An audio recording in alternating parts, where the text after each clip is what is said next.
Okay, welcome everyone to the Asheville City Council meeting. If you would please rise for the Pledge of Allegiance.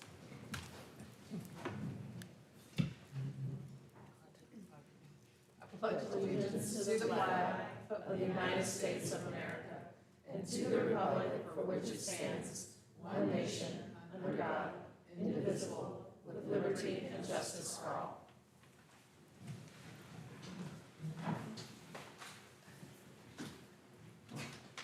Everyone, if you could just take a moment and silence your cell phones. Also, if you want to speak tonight under any of the agenda items, you'll just need to step out in the hall and let them know, and they'll enter it so that we can see it in front of us on our computers. I think that is all of our housekeeping. We have one proclamation tonight, and that is National Community Planning Month. And anyone who's here for that can meet me down there.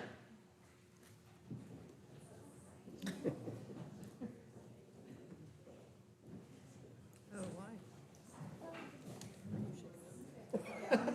Respect for neighbors, but notching it down a little bit for himself. Oh, I don't know. Yeah, I'm not like hustling that. I can't believe that you did that. You got it now. I got it. Yeah, you got it, Deborah. I got it. There we go. Come on, Deborah. Planner never dies. Oh, planning?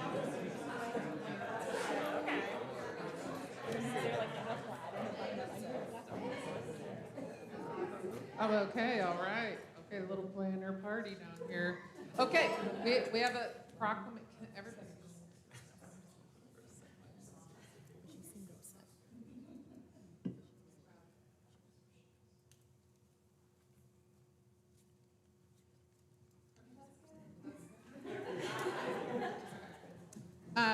Whereas the month of October is designated as National Community Planning Month throughout the United States of America by the American Planning Association and its professional institute, the American Institute of Certified Planners. And whereas National Community Planning Month is an opportunity to highlight how planning is essential to every community and how planners are uniquely positioned to identify solutions to communities' most difficult issues, such as housing, transportation and infrastructure, natural resource protection, and growth and development. And whereas the City of Asheville's planners are dedicated to improving the well-being of all people living in and visiting our community by leveraging professional expertise, data-driven insights, and a long-term comprehensive vision for the future.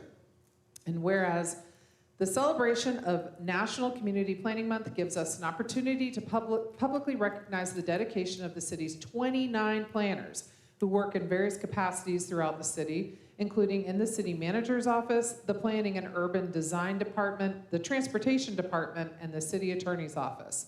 And whereas National Community Planning Month also provides the opportunity to recognize the many appointed and volunteer members of the city's various commissions and committees dedicated to community planning, and the members of the public that engage in planning efforts to make Asheville a better place. And now, therefore, I, Esther Manheimer, Mayor of the City of Asheville, do hereby proclaim October 2025 as National Community Planning Month in Asheville, North Carolina, and encourage all residents to celebrate and recognize the valuable contributions made by the City of Asheville's planners and extend their heartfelt thanks for the continued commitment to public service by these professionals.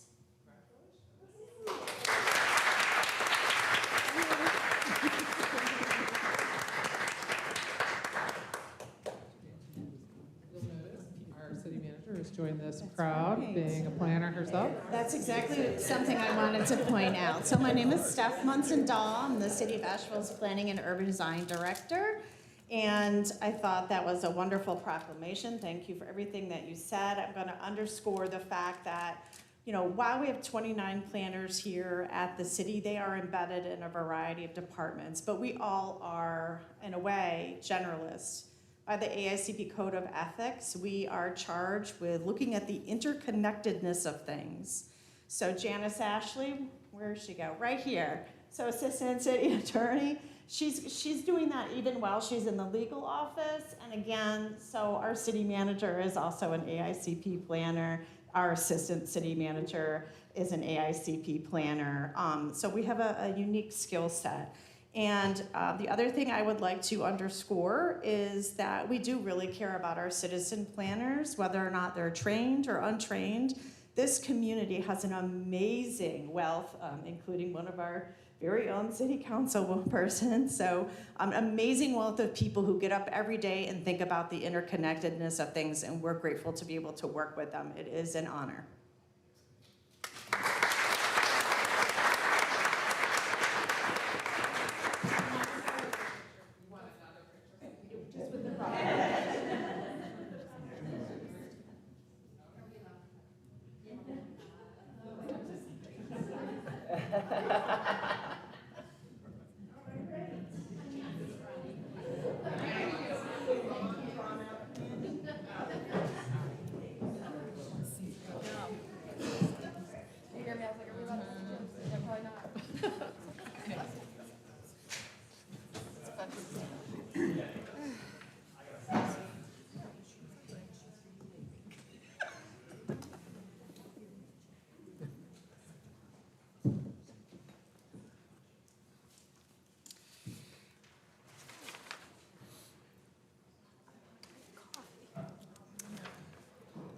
Okay, council, we're going to move on to the consent agenda, and I know we need to pull off one item to be voted on separately, and I'm... Item M. M, thank you. Thank you. Wow. Yep, ooh, party out in the hall with the planners there. Okay, so are there any other items that we need to consider separately other than item M? All right. Council, do I have a motion to approve the consent agenda without item M? So moved. Second. Oh, Okay, we have a motion and a second. We do have 3 people signed up to speak this evening, and I'll go ahead and just do that now. Folks who are speaking tonight, you'll have 3 minutes. Please watch the lights on the lectern. Green means go, orange means you're about to stop, and red means stop. So the first person signed up to speak is Sally Grau. Sally, I butcher your last name probably every time I say it. I hope that was close. You got it right. Yes, good. All right. Sorry, I did not have time to print my comments. Good evening, Mayor and City Council members. Thank you so much for your service to our city and for taking the time to listen to me this evening. I'm here to encourage you to vote yes on tonight's agenda item M to increase the budget for the Malvern Hills Pool rebuild project. Our city has the opportunity with this project to invest in 90-year infrastructure. The community has asked from the beginning that our pool be restored. We never asked Parks and Rec to redesign the pool. We didn't ask for bells and whistles or fancy extras. Our community loves the pool as it is. We need this pool. We would like it to be fixed or rebuilt in its current footprint and reopened. Parks and Rec unveiled a design on September 23rd that is a classic example of design by committee. It is a design that, in attempting to please everyone and meet every expressed need in a fundamentally flawed survey, has left the community scratching our heads. The redesign does not honor the historic uses of the pool. The community's overwhelming feedback was this: please give us the same pool design, updated to meet current code, and rebuilt as efficiently as possible. Please vote yes tonight so that Parks and Rec have additional design funds to go back and make much-needed changes to the pool design to honor its historic footprint.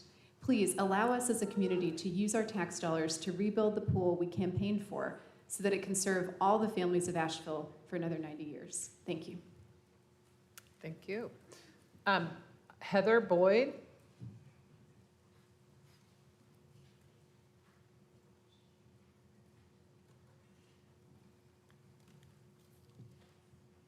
Good afternoon, council members and mayor. My name is Heather Boyd, and I'm here to speak against dissolving the Community Reparations Commission.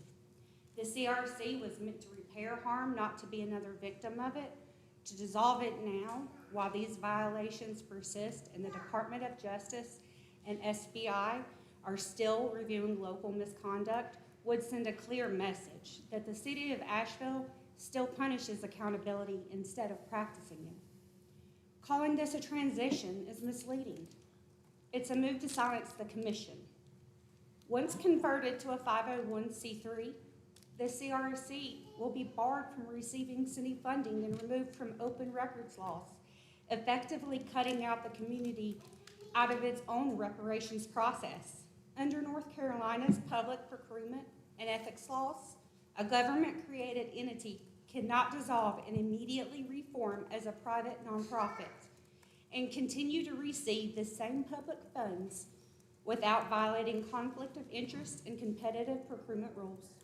For decades, the city has created task force, accepted reports, thanked volunteers, but every time those bodies uncover inconvenient truths, they're shut down or absorbed before real change occurs. The same abuses of authority and systematic failures documented in the city and county reports are still happening right now. Not in theory, but in real lives. On August 26th, a family member and friend was pulled over while riding his bicycle, allegedly for not having reflectors. An encounter that quickly escalated into an unlawful arrest based on expired and improperly issued warrants from years-old cases. Records in e-courts falsely show hearings and proceedings that never actually occurred. The defendant was never present, never represented, and never given access to court-appointed counsel. Since August 26th, he has yet to stand before a Superior Court judge, despite multiple violations of due process and detention beyond lawful authority. Meanwhile, clerks, magistrates, and district judges have been acting as Superior Court officials, setting preset secured bonds without judicial authority, the same kind of procedural misconduct outlined in recent audits and oversight findings.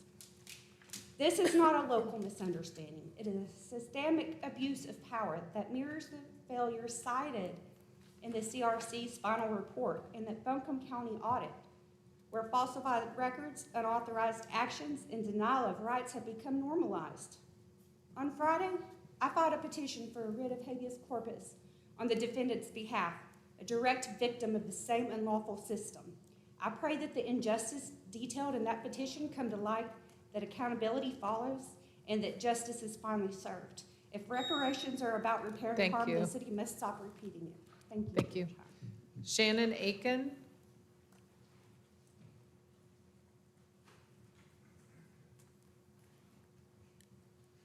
Hi, everyone. I'm a resident of Malvern Hills and just wanted to speak for just a second about the pool. First of all, thank you for funding it and helping us move forward with reopening our pool. As I'm sure you know, it means a lot to a lot of people. I wanted to speak really quickly about the survey and a little bit about this design process, since that's what you guys are voting on today. I hope that you move forward with it so we can continue in a timely manner to get it open. But I wanted to comment on the survey process. We were given this survey under the guise of, okay, well, we're gonna rehab Malvern Hills Pool. It's going to be the pool you know and love. What else do you need? We have this bond money we're putting in it. But that's what we thought anyway. And so people answered this survey, I feel like, with that understanding. And then we were given these designs not long ago and told that there were funding issues and they couldn't take everything from the survey and give us everything we wanted. But I just want to be clear that what the community, I think it's safe to say that what the community really wants is our existing pool to reopen, for it to be rehabbed. I never heard anyone ever complain about the design of the pool. Like, we're happy with the design. If it needs to be adjusted for ADA and code compliance and stuff like that, then sure. But I just wanted to, I guess what I would like to say is it's my hope that this could actually be simplified and starting with the current design of the pool, and hopefully it would save in cost to just say, okay, well, let's rehab the current pool and not make any changes. Because I haven't, other than the survey that was given to us by Parks and Rec, before that, it was just simply, we want the pool to reopen, we love our pool. And so it's my hope that you'll continue to fund this and work with us to just to simply reopen an incredible asset that the city of Asheville owns, and I hope that y'all continue to fund it. Thank you. Thank you. Okay, we just had the three folks signed up under consent. So first I'm going to do the motion to approve the consent agenda without item M. Oh, gosh. You have a motion I'm sorry, for- no, I meant vote on it. I'm sorry if that was a misleading explanation of what, yes. So, okay, so on Before this. we do that, item O, I just want to express appreciation to the Land of Sky Regional Council for helping us to update our climate justice data map. The data is evidently 7 years old, and so it's great to have that partnership. That said, I'm not sure there's someone here under item K. I know we've talked about this in the past, but when we're replacing roofs on our buildings, I hope that we're looking at solar and making sure that we can follow, like lead by example on renewables. Yes. Walter was hiding in the back, and now he's, yes, here he is. Walter Ear, Interim Director, Capital Management, and this item K being the Thomas Wolfe Auditorium Roof Replacement Project. So that will be a white roof, which is high reflectivity, which is the standard for sustainable design for roofs. I think that particular roof may not lend itself to, so next council meeting, I have an update, and I'll bring that up, and I'll get you more details of why or why not that does or not fit the auditorium side, which has a flat roof. There's a pitched roof on the Thomas Wolfe Auditorium, which adds complications to that and adding green infrastructure on that. But yes, in every case where it is feasible and applicable, we do consider sustainability and solar where we can apply it. Thank you. Any other questions or comments about the motion to approve the consent agenda without then- item M? The question from the audience made me have a question, because I hadn't heard this before, so I don't know if staff has an answer. We heard interpretation of the North Carolina law is not allowed to change from a advisory board to a nonprofit. Do we have a position or a response to questions like that? So I think the reference was that several members of the existing Community Reparations Commission for several months have expressed an interest in forming a separate 501c3 that would take up some of the additional or corresponding work of still having an organization at the end of the life of the Community Reparations Commission. And also, that would give them a vehicle to do some things that the commission could not do, such as fundraising themselves, being able to expend those funds on things that otherwise may be limited in public funding, which is one of the reasons we would ask council to move forward with concluding dissolving the actual commission, which allows them to be able to then go and actually meet without having the rigors of open meetings law continue to apply to them, since the commission only ends when council says it ends. We cannot, because it's a third-party entity, we couldn't give them any legal advice about what they can or cannot do in terms of the formation. They've been handling that separate from the city or legal counsel. So by dissolving them, we then free them up to You do free them. other avenues, okay. Good? Yeah. Okay. Any other questions or comments? Yes, Mayor, I'd like to just celebrate item number D in our agreement with providing single-family home construction repair to those who have been hit by Tropical Storm Helene, specifically how it will help our legacy neighborhoods. Really proud about that. And then also item number F. This is really exciting. We are looking at the planning stages of a fourth water treatment facility. Again, building in that resiliency for the people that live in Asheville that will last generations to come. So very proud about those two things. Well worth celebrating, yeah. We have really long consent agendas these days, and that's not going to stop anytime soon. All right, we have a motion and a second to approve the consent agenda without item M. All those in favor, please say aye. Aye. Any opposed? Okay. Do I have a motion to approve item M? So moved. Do I have a second? Second. You guys, you gotta like yell at me. I was going to comment earlier. I think I'm going to make a brief comment here because I appreciated the public comment about just fix it. Because I think where I recognized your face from was in the basement of what is now the Lucy Herring School when we first got together to say, what's wrong with our pool and why isn't it opening? And it was something like a $200,000 part it needed, or something 3D printed or something random.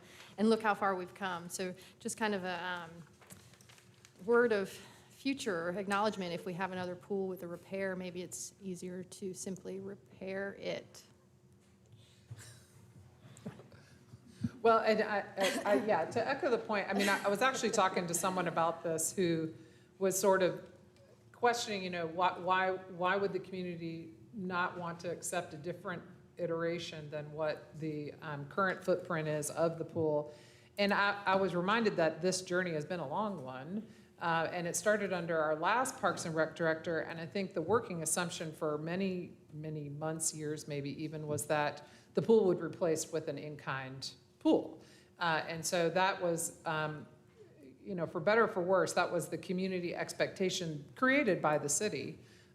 And so it was very startling to see proposals that weren't that.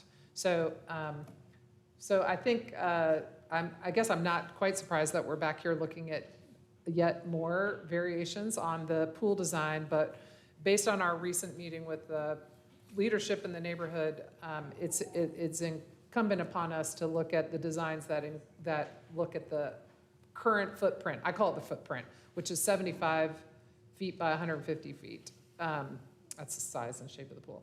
So, so I think this will allow us the opportunity to move forward and look at some different designs that price those out and deal with some of the ADA compliance requirements, and then we'll see where that lands. So we're not at that point yet. We're still in the design phase, but I'm excited it's moving along, and I'm sad that there isn't a usable pool there for a period of time until the new pool is constructed.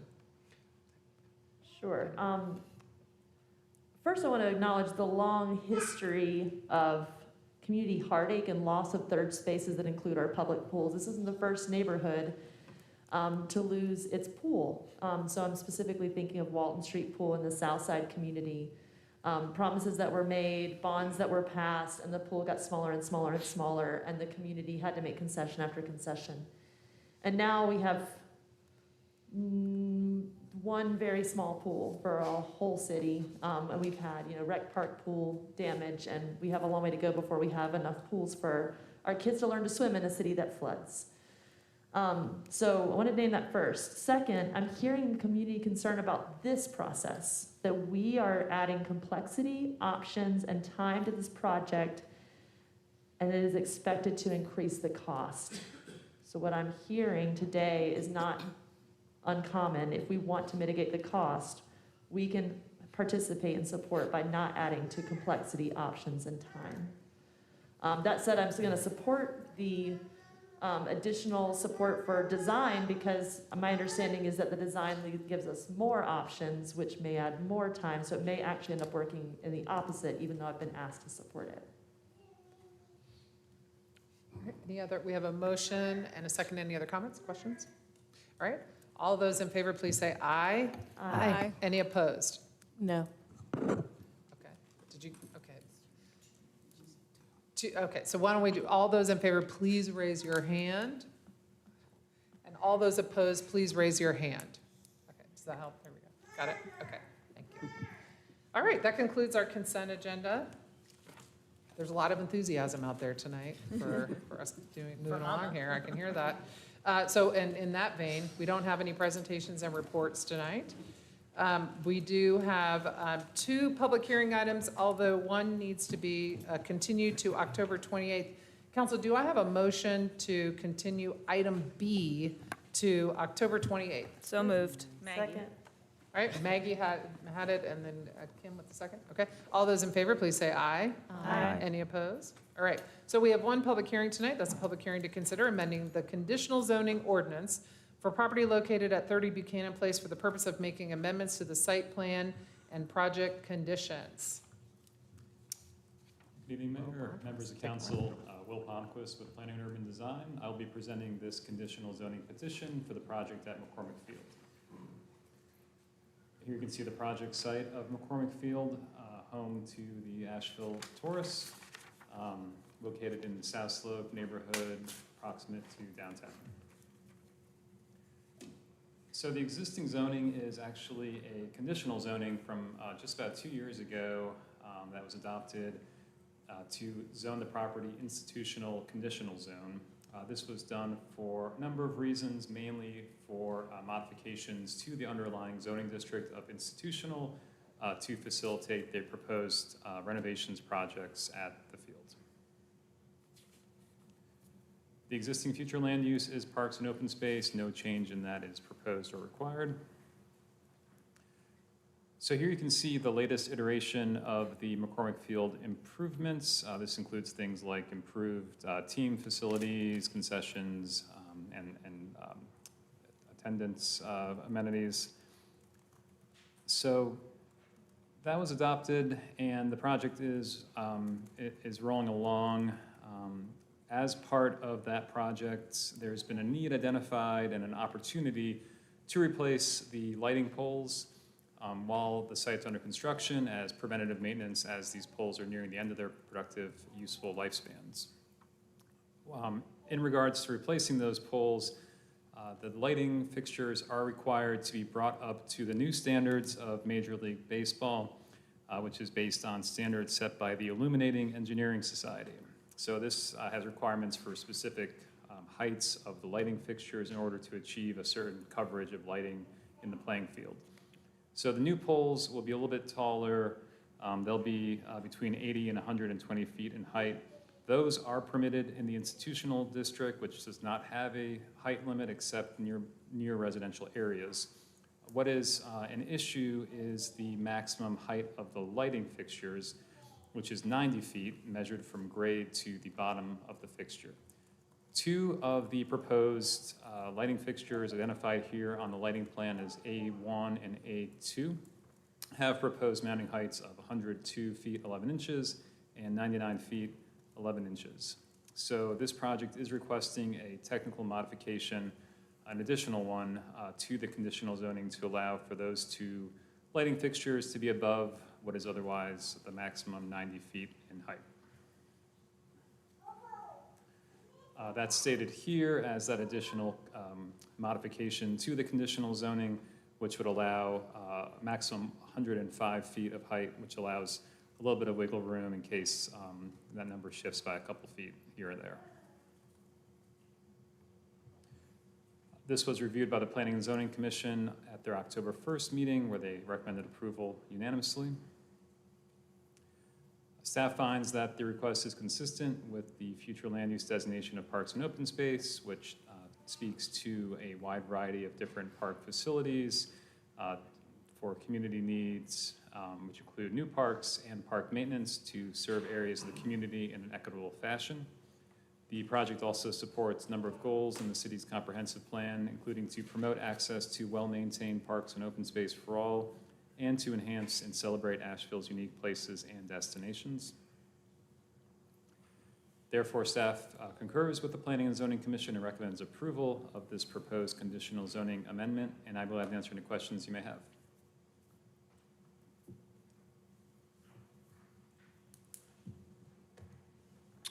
I just love, there's so much involved in baseball field lighting that I didn't know about. I like the name of the, what was it, Illumination Yeah. Engineering, Yeah, standards set by the something. Illuminating Engineering Society. Yeah. Yeah. More goes into it. Okay, we, checking, any questions? We do not have anyone signed up to speak under this item, so I'll open the public hearing and I will close the public hearing. Council, do I have a motion regarding this item?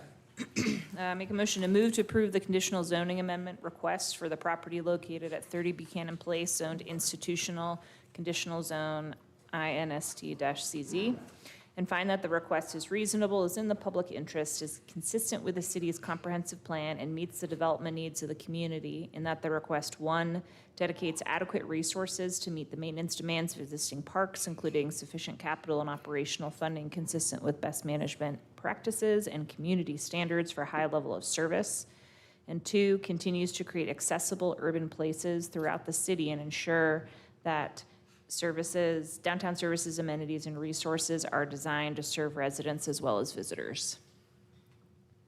We have a motion, do we have a second? Second. Okay. All those in favor, please say aye. Aye. Any opposed? All right. Will, I bet all of your future applications will be that smooth and easy.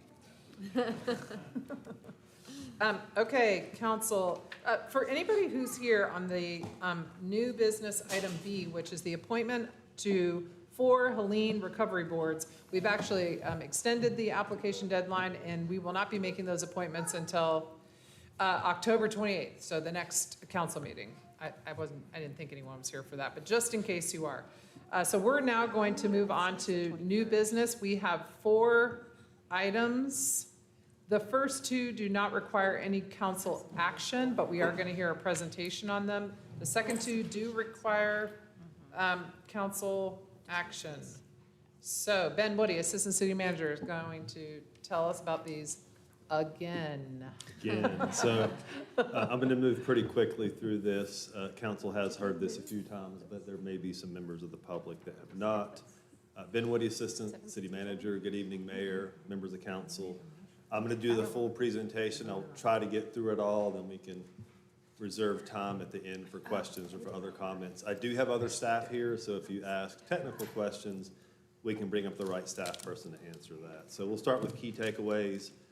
Following a request earlier this summer from the Asheville Downtown Association, City Council's PEDE committee directed staff to bring forward really a suite or a series of downtown activation initiatives with the thought that some of those could move forward to, I'm going to move this window out. I don't know which one to hit. We're going to hit this one. Hope for the best. Okay. Oops. Uh-oh. That was a bad one to hit. Here we go. Okay. And we ended up, after that meeting with PED, the committee asked us to move forward 4 initiatives. One is an event-based social district. The second is changes to our noise ordinance. The third is subsidies and support for the open streets concept. And the fourth is a food truck pilot program. So staff worked with ADA to develop those proposals, and we're back before council tonight. Your vote is required for the social district and the amendment to the noise ordinance. One is a new ordinance, one is an ordinance change. You'll have to vote on those separately. The Open Streets Initiative and the Food Truck Pilot Program are things that we are already doing as staff that didn't require a council vote, but we do want to highlight those as downtown initiatives. All 4 of these are pilot programs, so they all have an end date that will automatically occur with each of those. And each is intended to be short-term, and in that respect, some of that was to see how effective they are, but also as a way to manage existing resources and staff capacity. We're already tracking the success or what's happening with Open Streets and the Food Truck Pilot Program, so we'll have that information for council when those pilot programs conclude. If you tonight pass social districts and noise ordinance, either or, we'll establish metrics and evaluate those and report back on the effectiveness of those 2 pilots as well. So let's talk about open streets. Open streets are the idea that you would close a street to vehicular traffic and you would open it to different forms of transportation, physical activity. The public could basically enjoy that space as public space. In other words, for Asheville, what that means is having open streets equals supporting outdoor special events, and the organizer of the event can close parking spaces, they can barricade the road. All those things that are necessary to create an open street have cost, so that is one of the barriers at times is the amount of fees that are required to do those kind of logistical steps to close a street. What we are doing with with open streets is our city staff, John Philman and his team, along with Arts ABL, have developed a pilot program, and it's a mini grant event support application process. So we already have grants that we award for events in general, and what this mini grant does, it would allow an organization, it can be a nonprofit or for-profit, to apply for a grant that would cover the cost of creating that open street. So the fees and things like that typically you have to cover, this mini grant would cover those costs. And so what this does, it hopefully expands the opportunity for nonprofits and other entities to create open streets in our downtown. We had $14,000 in funds we made available for this grant. Awards are up to $1,000, so we'll offer that until the money runs out or until we get to December of next year. So excited about that partnership with Arts AVL. The next one is food truck regulations and the idea of having food trucks in downtown. Couple things about downtown is you can have permanent food truck uses if you go through a development permitting process. Those are food trucks that basically don't move. We've got a couple of venues in downtown that have that. Temporary food trucks, more what we traditionally think, are very limited in the central business district. Typically, you're only gonna see those downtown when there's a special event. On private property in downtown, you are not allowed to have temporary food trucks. So what this pilot program does is gonna create a framework by which some of that can happen. One thing I wanted to say, another complexity of downtown is we have a downtown fire district, and that does have some limitations on the use of generators, which can be another barrier sometimes to having food trucks in downtown. This pilot's already underway. I have been to this. It's been successful so far. I want to give a lot of credit to Marcus Kirkman in our city's ABI office. We have Food Truck Fridays right now. And so from October 3rd through December 19th, you can come down to Pack Square right in front of the county building, and you can visit one of our food trucks, not the city's, but one of our local business owners. I see a lot of office employees lined up for those food trucks every Friday so far. Working with their ABI office, they're gonna rotate those trucks. We'll have local vendors. And we're gonna use this as an opportunity to understand, is there interest in food trucks downtown? From the vendor's perspective, is it successful? And of course, measure some of the foot traffic and feedback we get on that. So again, this is confined to the area at Pack Square Park. One thing that makes that really doable is that is not in the downtown fire district, so we don't have to worry about some of those other limitations that are in place. We'll do this through the end of the year. I know there's been some interest from other council members or from council members to have a discussion about other ways to expand this, and we'll be prepared to come back to council and talk about what that could look like if this is a successful program. But again, I already got this up and running. It's been well received so far. So now for the things you have to vote on. Excuse me, I'm sorry. I do have a Councilman Smith. curiosity. I'm wondering, well, I know a couple vendors that operate outside of a food truck. They might just have a stand, or they might set it up by way of table. Is this open to other food vendors? I don't know the answer to that, but what I do know is I think Marcus Kirkman, our ABI office person, I think he would be happy to have that conversation and see if there's a way to make it work. And if it doesn't work here, there may be other ways to accommodate that. So I would say definitely have them reach out to myself or Marcus and let us have a conversation about how we can make that work. Because again, I think the spirit of this is finding ways for entrepreneurs or people that are trying to start businesses to kind of get a foothold. So we do want to accommodate that where we can. While you've opened the window to comments, the original request to allow more food truck options downtown came from food truck operators that were asking for late night hours. I know we talked about this in our agenda briefing, but specifically they're hoping to serve our residents that are downtown that don't have as many options since restaurants are closing earlier, to support the service industry workers as they're getting out of work and don't have options, and also to support folks who are getting out of bars and events later at night, because that's less competition for our local restaurants. And one of the things we learned in the agenda briefing is it would take more work. And I see that in your final bullet here. And I just wanted to state again that I am supportive of us being able to answer the original request. Great, thank you for that feedback. Equitable economic recovery. Yes, thank you for that feedback, and those are things we'll take a look at after this pilot. I also just want to be mindful that we do have businesses downtown that are open, you know, after the bars close, and especially in the South Slope area. And so finding that balance, but I do agree that, you know, we need more activation downtown. Yeah, thank you for that. Is this our food truck moment? It's a food truck. Do you have It could be an hour later, either way it's fine. We're not, I mean, we still allow other areas of the city to apply for the permit to set up the power infrastructure to have their own food set up, right? Yes. This is us doing it as a city. We haven't Yeah, stopped actually, the other. yeah, just to be clear, so the city pulled the special event for this Food Truck Friday, so we're actually the event host for this, so we're sponsoring it. It's good because some of the momentum is turning into potential permanent setup conversations again, which I think is wonderful. Yeah, and just by illustration, and Jade could probably correct me, but I think we did that at 68 Haywood.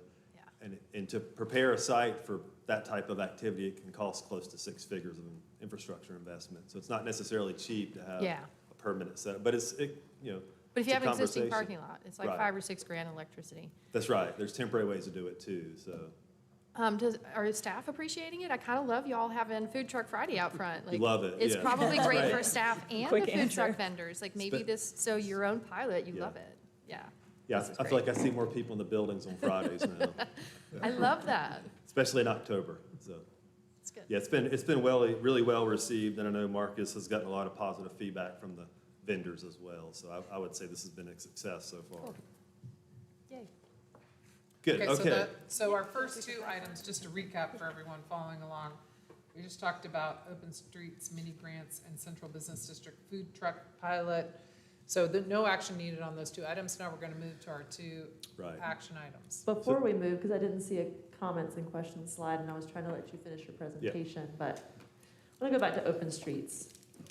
We had an open streets event that I know of in 2016. I participated in one that was on Wall Street. In 2018, we closed off all of Pritchard Park around, and if you missed it, it means those roads were closed to vehicular traffic, and there were vendors, and you can have artists and special events, and it's for all ages, and it's a benefit for the retail and the food and beverage industry. We also had open streets event that involved painting a mural on Cox Avenue. The tactical urbanism, the temporary uses of infrastructure that can be moved resulted in traffic reduction from like going up to like 70 miles an hour on Cox Avenue, sometimes in the survey, to closer to 30 miles an hour. It worked. It turns out making our streets for everybody is a benefit to our economy, to our infrastructure, and it's a way for us to learn together. So I'm a big fan of open streets, and I think it's a great first step to activation that we're offering the mini grants, because we can start to measure the success. And that's what I'm hearing from some of the neighbors about what we're going to talk about next, is how do we measure success and who's benefiting and what are the costs associated. So I know that we have partners ready to do open streets. I know that we have some metrics to look back on to see what worked and what didn't. But I just wanted to make sure to highlight that before we move forward to the harder part of the conversation. Yeah, I appreciate that. I didn't cover this, but also what we'll do for open streets, for example, is try to assess foot traffic data, which we can do that. Then, of course, get feedback from businesses regarding their sales data and then just general feedback. So I do think we can get a pretty good assessment using these types of metrics to understand the impact of these initiatives. So it's a good point. Okay, let's do noise ordinance. I haven't been here in a long time to talk about the noise ordinance, but I was a long time ago, and in 2021, City Council adopted a new noise ordinance, and what that did is created decibel levels, so that was a new standard for Asheville at that time. And one of the things that was included in that was the concept of any land use or facility that would qualify as a performance center, so that's a zoning permit you have to get. And then under certain conditions, which would require acoustic engineering and studies, there's a series of steps that you can take, and once you've met those, as a venue, you can exceed the decibel levels for up to 30 days. Now, there is a kind of a worst-case cap in any event, but basically that would allow you to have essentially outdoor music that can exceed the decibel level if you go through these permitting steps. One of the conversations we had at PED was about allowing additional performances for performance centers.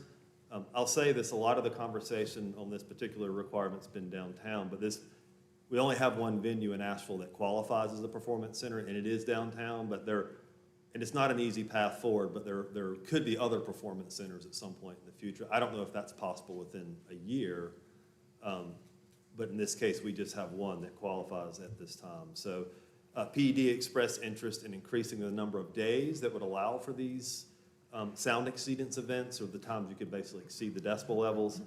This is one where you have to make a change to the ordinance. You'll have to vote on this. It's actually a pretty straightforward ordinance change. It just changes one section, and the technical term for these venues are Type 3 sound exceedance permits. That sounds jargony, but that's the place. It's a performance center that's done the acoustic modeling and engineering. They would be able to increase their number of sound exceedance events from 30 to 50. The ordinance does specify that it is a pilot program, and that will have an automatic sunset date of December 31st, 2026. So that means for the next calendar year, a performance center would be able to have up to 50 sound exceedance events. I'm going to keep going. Go. Okay. Social districts. So social districts, there are a number of these in North Carolina, and what they basically do is allow an individual to carry and consume an alcoholic beverage that you purchase from a bar or a brewery. You can actually take it out into the street or in the public. This is a different type of ABC permit than you see for an event. You may go to a special event and see a beer truck. That's part of that ABC permit. This ABC permit is different, and it lets you take a cup of alcohol out of the restaurant you buy it in. And in some instances, you can take your to-go cup into other businesses that may not even sell alcohol. So that's the premise of this. It's been in place in North Carolina for a few years now. There are certain legal requirements that any community has to meet. You have an ordinance before you tonight that spells out these requirements. So all this is incorporated, specific days and hours. You have to post signage so you know when you're in or outside of the social district. There has to be a management and maintenance plan, which that's attached to your ordinance. There has to be boundaries. I'm going to show you a map in a second. And of course, you have to pass an ordinance. If all that is done, that is then submitted to the ABC Commission for their final approval. So what this proposal does tonight is it creates a South Slope Social District pilot program. So on the right, you can see the boundary of the social district. This matches or is consistent with the boundary that's used for the 4th of July event. So this is a boundary that we've used in the past for other events in the South Slope. The proposal is for 5 events in 2026. You can see the 5 events on the bulleted list there. I'm not going to read them all to you, but it would begin with Mardi Gras Parade in February. So the first activation would be in February. The last activation of the pilot program would be Oktoberfest and Saturday. And at that point, if it's passed tonight, at that point, it would expire. So it would require an additional council action to renew it. You, of course, have the ability to amend this ordinance. I am going to show you a change to the dates. We've already got one that you need to consider as part of this tonight. A key part of this is the operations and management of these social district events. So principally, that'll be the Asheville Downtown Association in coordination with their event organizers. Typically, these events are going to have a separate organizer, not always, but typically. That requires that, number one, they follow the requirements we already have in place for a special event, safety plans, barricades, all those things, cleanup. Additionally, in coordination with the ADA and the event organizer, and this is required for social districts, you have to have signage that's installed. They have to have branded cups. So those requirements and those additional expenses will be borne by the event organizer or the Asheville Downtown Association. That's spelled out in the management and maintenance plan. Again, you can see the boundaries. So one thing I think that was settled on was not changing the boundaries for different events. So you have a consistent set of boundaries. So if the ordinance is passed and the social district's turned on these days, these would be the boundaries. And so you would have to go out and install the signs, have the cups ready, all those things. One change, so we published the draft ordinance in your agenda package. There's 2 dates that have been changed, so we want to recognize those for the Chapani Holy Celebration. I think originally that was a Friday. Now it is a Sunday, so we've changed that date. And then the Weenie Walk. Yeah, I wasn't sure about that. Yeah, it's what it is. That was moved a week earlier in August. So again, we've just got a date change. I think that's reflected on this slide, and legal office put together a revised ordinance. The other really important change is this language that's highlighted. So in the original ordinance, it had the date in 11 a.m. to 11 p.m. The ADA proposed this change. So the hours of the social event would be, or the hours of the social district would be during the established event hours, not to exceed 11 a.m. to 11 p.m. So what that means is, if, for example, Mardi Gras Parade, if the event organizer, if that event ends at 4 p.m., then that social district would end at 4 p.m. And I think the reasoning behind that was that'll ensure that the activation of the social district is occurring in an area where the streets are closed and those other event protocols are in place. So that's an important distinction and change. And again, so that means, I just want to be clear, for each event, the signage will have to reflect whatever those hours are for that particular event. So you'll have, a different sign with a different set of hours for each one of these. But ultimately, the district would be turned on only with the event. And those are other slides. So that is the background on these initiatives. Again, social districts and noise ordinance require a vote. And I'm happy to answer any questions, and I know we've got people in the audience here today to speak on these as well. Thank you. I have a curiosity from a public safety point of view. In times past, when we host an event or we permit an event, it's up to the event producer to solicit support from APD for coverage. I'm wondering what happens in the event that officers don't volunteer to patrol. What do we do if we don't have proper coverage? I mean, we would have to do the same thing. I would assume that comes up in any event, so I hate to put John Philman on the spot. John, do you mind coming up and answering that question? Oh, it's back there.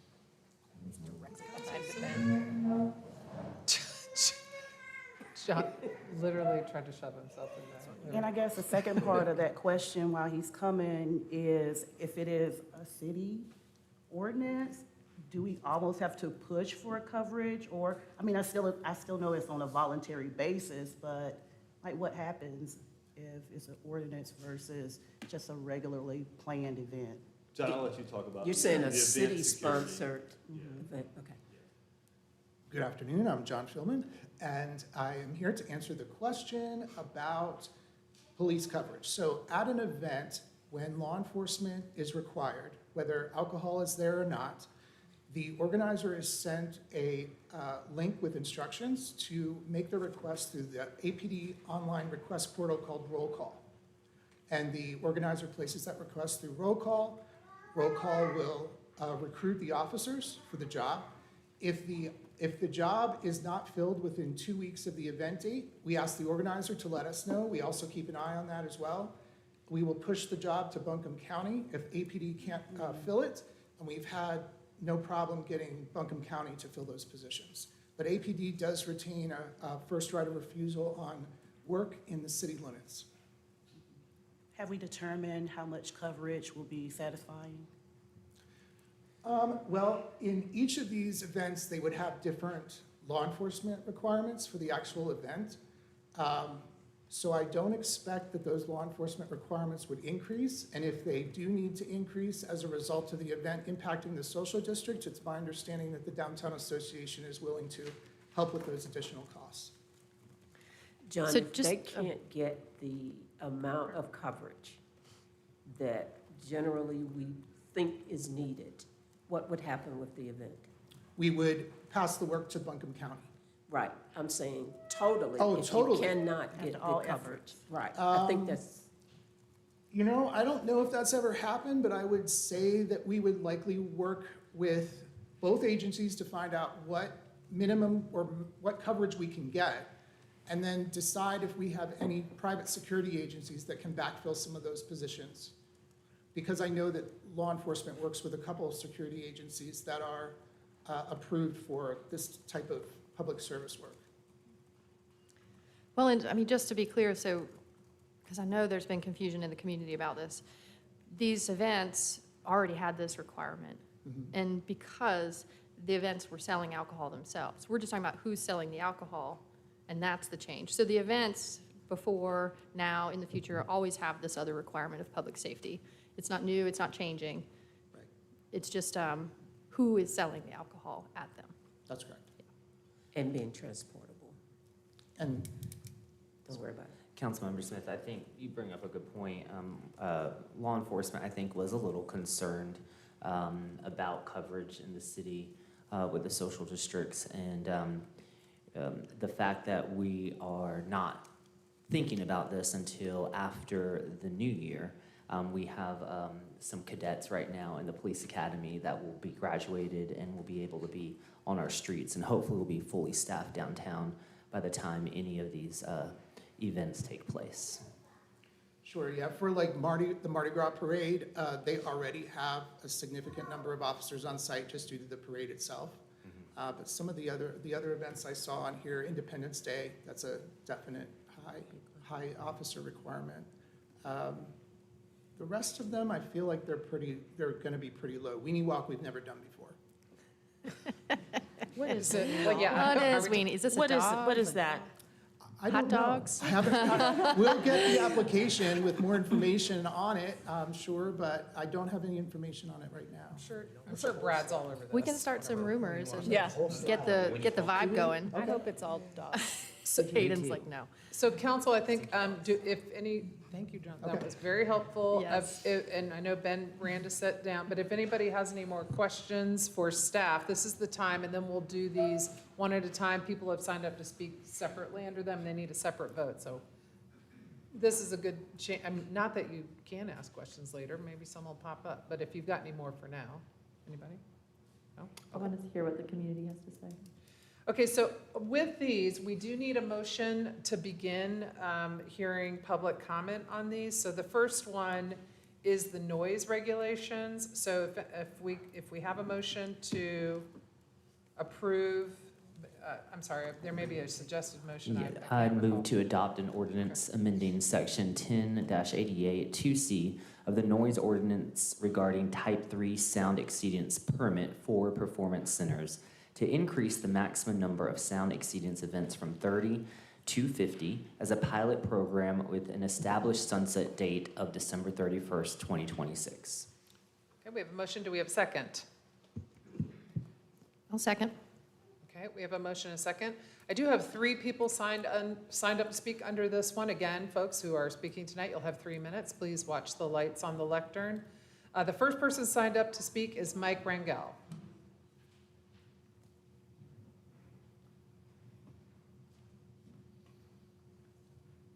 Hello, Mike Rangel from Asheville Yards.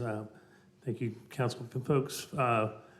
I'm just wanted to say, first of all, thank you all very much for realizing that we do need some help. And we hope that as small businesses, this is my 30th year in business in Asheville, and a lot of things that you folks did during COVID helped us still be here. So this is another great thing for us. So just to turn around, if there's anything that we can do with any of our location to help you to be a partner, a collaborator with the city, please let us know. We've got a big space there, and even with the potential of going to 50, we still have a lot of times when there's nothing going on, so if there's anything we can do. I'm also curious about the weenie walk. But anyway, I'm all for these things, and I hope this is just the first step in a new kind of partnership collaboration with the small businesses and with you all. So thank you very much. Thank you. Sorry, I lost my. Candace Devoren? You'll tell us. Okay. I believe, I'm Candace DeVorn with Wicked Weed Brewing. On behalf of Wicked Weed, I believe you already received a letter in support of this, and I'm just here physically to show support. I think that, we do have 2 locations in the downtown area that are both positively impacted when the Asheville Yards has shows and sold out shows. And I think that, echoes a lot of the businesses in the surrounding area. I think we all right now at a time where, we're maybe struggling year over year more significantly than years in the past. It would be a great opportunity for us to drive a little bit more traffic and revenue to all the businesses downtown. And we see a positive impact when they have shows. So just here to support. Thank you. Thank you. And then Cheryl Antonsik? Okay. You'll tell us. Good evening. I'm Cheryl with Bear Smokehouse Barbecue, here to just express my support of this ordinance that would allow the increase in the number of events. To Candace's point, as a neighbor of the Asheville Yards, where this is currently the only venue in town that would be affected by it, as a pilot, I think it would be a great opportunity for us to see a larger economic impact, not just on the South Slope, but I know even going up into Patton Avenue, hotels, et cetera, for the guests and those that visit our town. So I would appreciate your your approval of that. If you'd like, I could explain the weenie walk now, or I can wait until the You- other. Please, now. I know you're all waiting. No, please, just tell us, yeah. Amazing marketing, the Yeah, suspense so is that was an killing us. event that Bears hosted this year, and it was a very successful event in August. Several of our South Slope businesses participated, as well as other restaurants and in the community. It was a hot dog topping competition, so it was held in the afternoon. We had 9 teams, and we had to close off more teams from joining us. And we brought in influencers from outside of the state to help promote it. We worked with the Asheville Comedy Festival to make it a really absurd but fun, engaging event that raised money for our food and beverage workers. All the money raised went to our mental health fund that supports All Souls Counseling. It was so well received that we were asked, could we make this bigger and better next year? And in this way, with our great partnership with Asheville Downtown Association, the work that we're already doing in the South Slope with All Souls Counseling, we feel like this would give a greater opportunity for us to bring it out in more of the open streets type concept, so that we could allow for larger participation. What was the winning topping? That was the Rankin, the Vault, and they had a pickle-inspired hot dog. So it was excellent. We had an amazing turnout, and it was actually probably one of the first times that we've seen our food and beverage, at least since I've been here in 2018, that we've all come together in kind of a united way. We've had a really tough few years here in Asheville through COVID and through the hurricane. We did it intentionally in the afternoon so that we could get people to participate and be able to go back to work in the evening.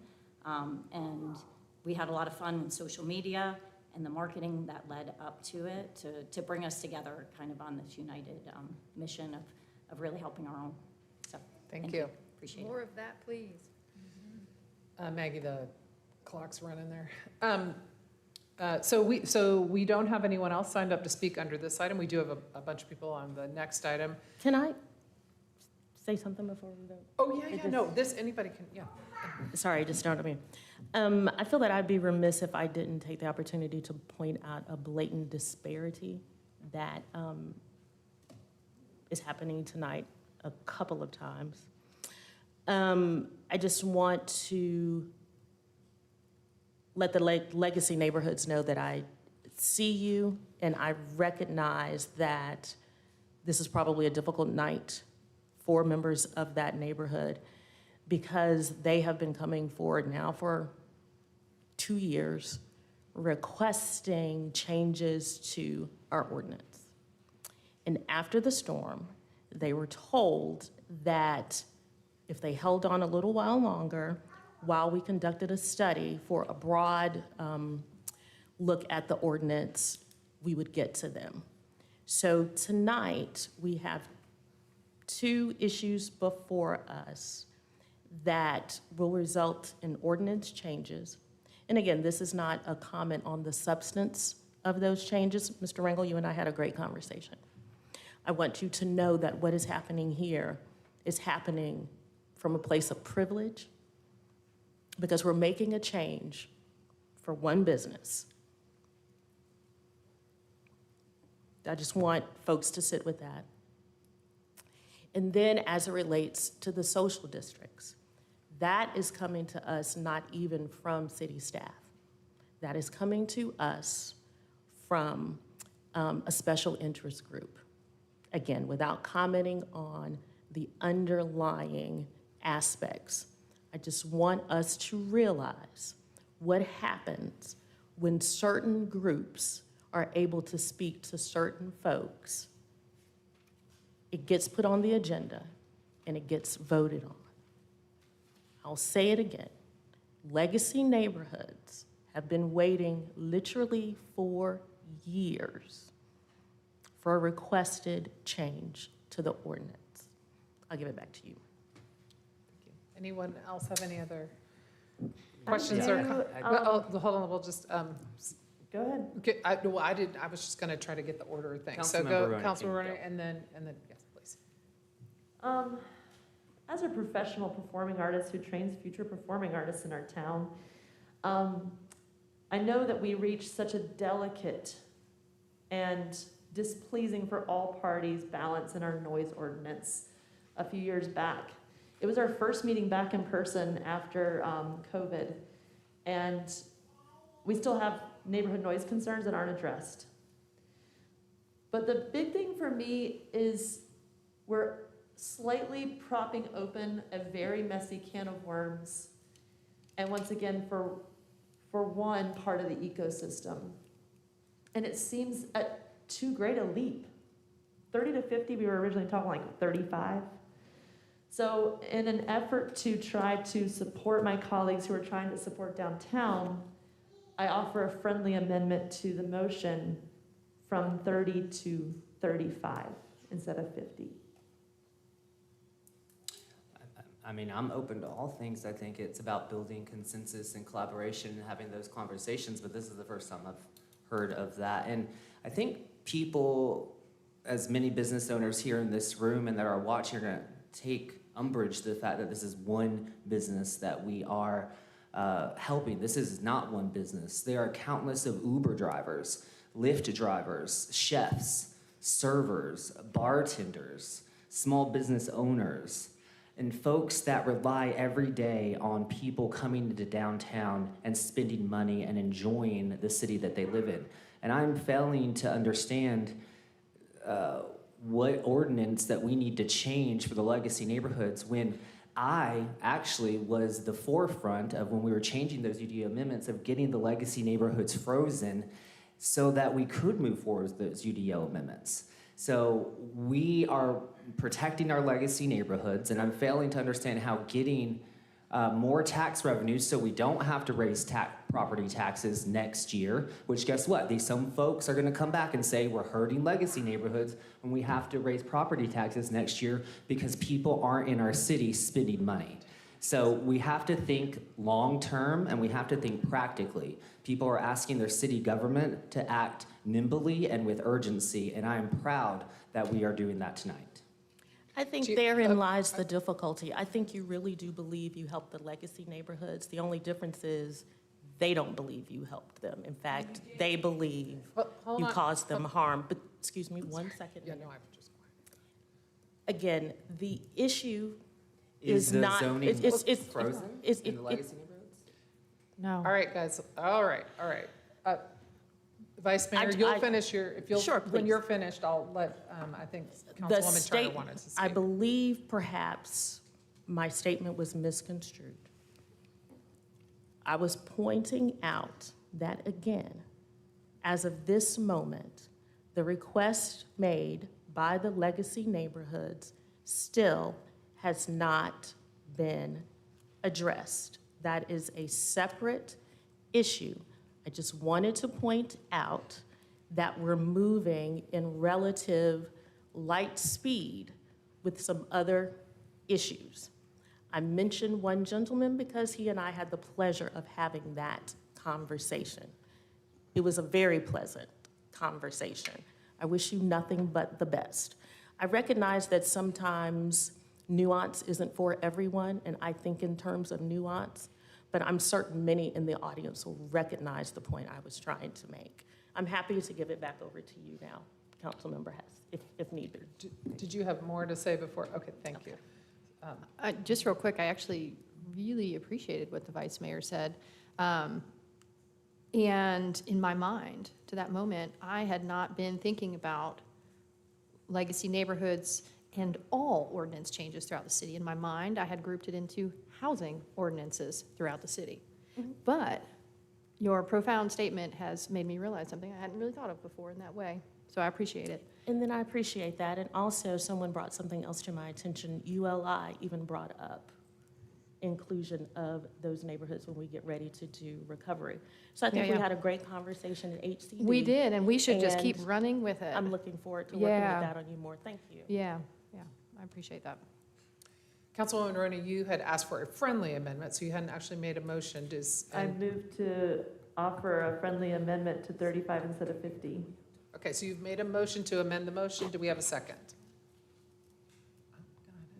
And with that, I would just like to say that as somebody who moved here in 2006 to participate in the music industry here, Even I have to be reminded sometimes that we're literally talking about the South Side neighborhood at the front door of Easton Valley Street where the two meet. So we call it today's South Slope. But the losses that are felt by people, not only in this room, but people watching and people who can't participate today, know that we're talking about the South Side and Easton Valley Street. All right, so we have a motion to amend the motion to, from 30 to 35 events per year. Do we have a second to that motion to amend the motion? No, okay, so the motion to amend the motion fails for lack of a second. So now we are back to the original motion to approve the change to the noise ordinance as presented. Any other questions, comments? No, I know there's been some recent media about other potential large venues in the news. So I appreciated our assistant city manager pointing out, this is a pilot through next year. Those potential large venues won't be built by then. But I think it lays an important point that should we end up with 3 or 4 of these very large venues, and they're all doing 30 to 50 nights. I mean, it might be like one big music city, and maybe that's good, but we might need to think about this differently if we have multiple large venues. Later. Now, any more questions or comments before we vote? I think we need to do a hand vote. Maggie, are you ready? Yes. Okay. All those in favor, please raise your hand. All those opposed, please raise your hand.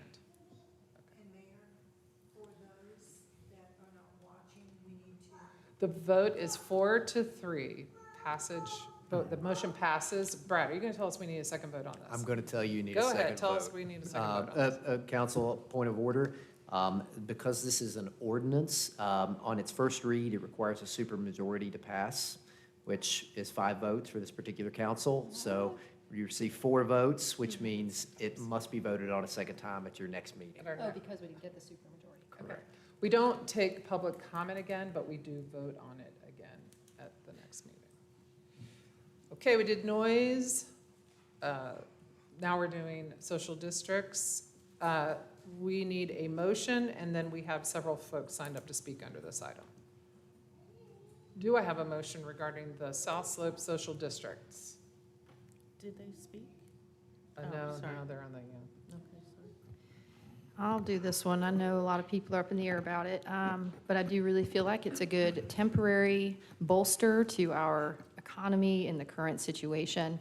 And having been involved in so many events in the downtown in general. I apologize, Councilmember Turner, but before you read the motion, there was some changes to the dates and the times that was included in Mr. I'll need Woody's. to reference that. So I actually emailed all council an updated motion, if you will read that one instead. Oh, that makes sense. I gotta log into my email. Okay, hold on. oh, Maggie's handing it to you. Here it is. Okay. Anyways, like I was saying, I think we have to do a little experimenting. I think we have to be there for the businesses that provide all the jobs in this community and help them as best we can when and if we can. And there are very few ways as a government we can in these situations, and nimbleness, changing in these kind of events may help. For me, it's worth it as a pilot. I think I heard the figure was for every show, there's around $350,000 or $400,000 of impact in the neighboring businesses. And if you are a struggling business downtown, which I know a lot are right now, that's a big deal. And if it means that there might be more noise in downtown briefly, but 500 people keep their jobs, I'm okay with that for right now because we need it. I move to adopt an ordinance authorizing the establishment of a pilot social district for specified events taking place in the South Slope area during, oh, this is just the extra language. Hold on. Apologies.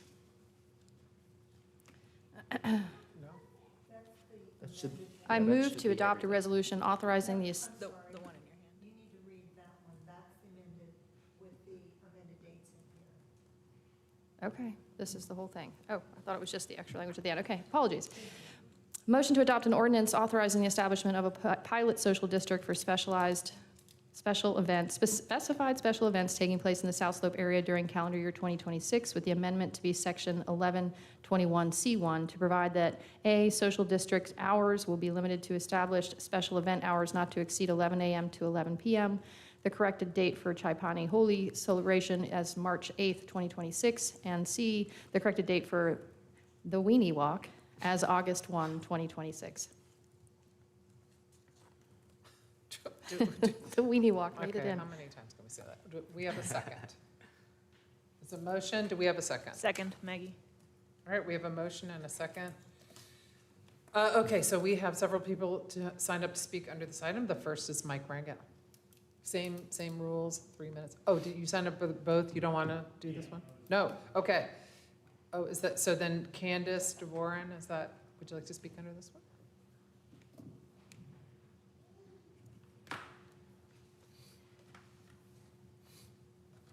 I'll introduce myself again, but Candace DeVoren. I'm on behalf of Wicked Weed Brewing.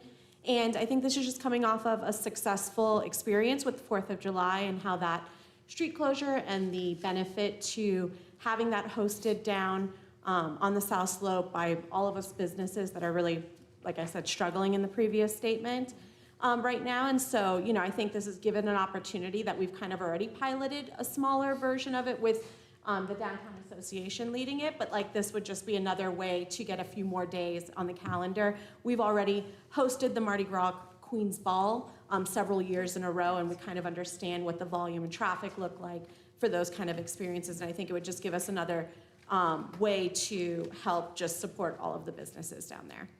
Thank you. Thank you. Okay, Cheryl Antonsic.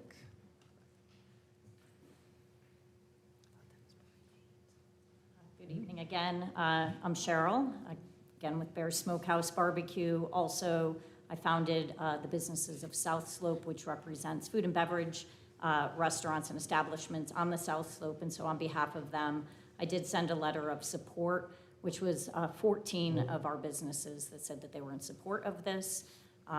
Primarily, I know that this has changed fundamentally of what was initially presented as a social district, and requesting that this is event-based only and is shifting really, and I think it was Councilwoman Turner that mentioned earlier, this just shifts. We're already having these events. The Asheville Downtown Association is providing the beer for it and all the beer sales that happen within the streets. In that case, the guests are not allowed to enter our establishment or leave our establishment with drinks either that were bought on the street, or if they bought it with us at Bears, they can't leave our establishment. Makes it a little bit difficult to police. But in this particular case, the revenues would directly stay with the brick and mortar establishments on, in this case, the South Slope as the pilot area that we're talking about. And instead of the monies going back to the Asheville Downtown Association or the nonprofit or the event organizer. So this, to us, represents just an opportunity to help us come out of a time that has been very, very difficult financially, staffing-wise, to keep our doors open. We want to be here long-term so that we can continue to improve the vibrancy of all of downtown Asheville. So we really appreciate your support and consideration of passing this ordinance. Thank you. Sekou Coleman.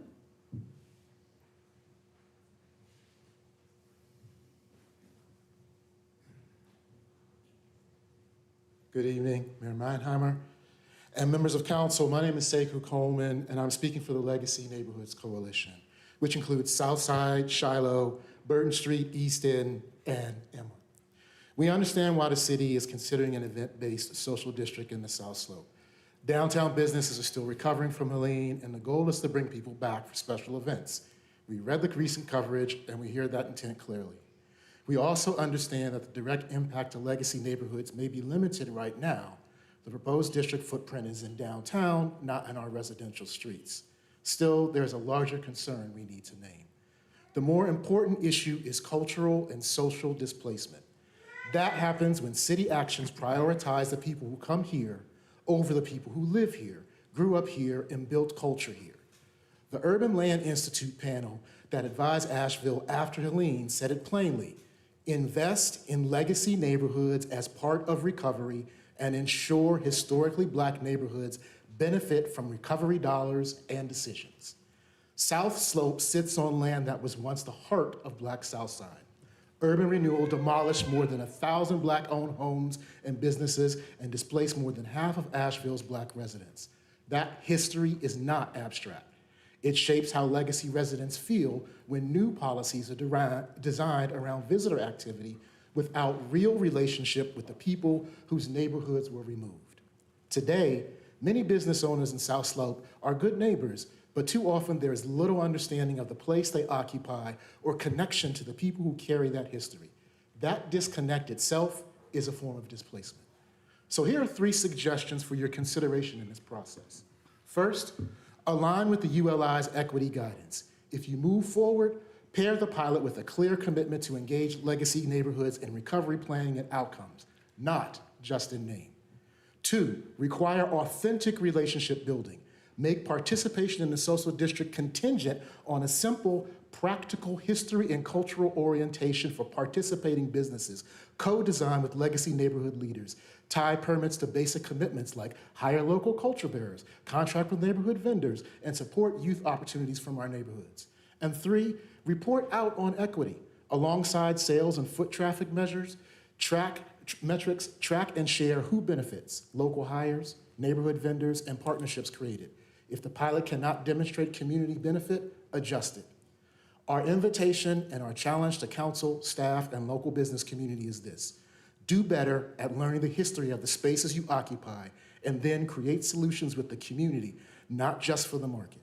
That is how we recover in a way that sustains and regenerates culture for future generations.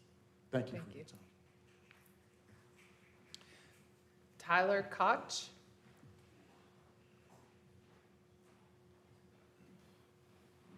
Good afternoon, everyone. How's everyone doing?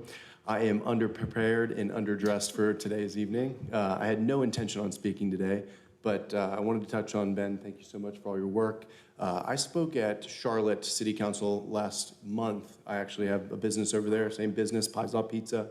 And I commend you guys for doing a great job with our food trucks in downtown and how we monitor those, because it is a total freak show in Charlotte right now of what I call the Charlotte South End State Fair. And that's everyone pulls up, they create disgusting messes everywhere, they have no permitting, they have no health ordinances, they put generators out that make a problem, and that is not safe for our community. So I commend all you guys for having a good process behind that.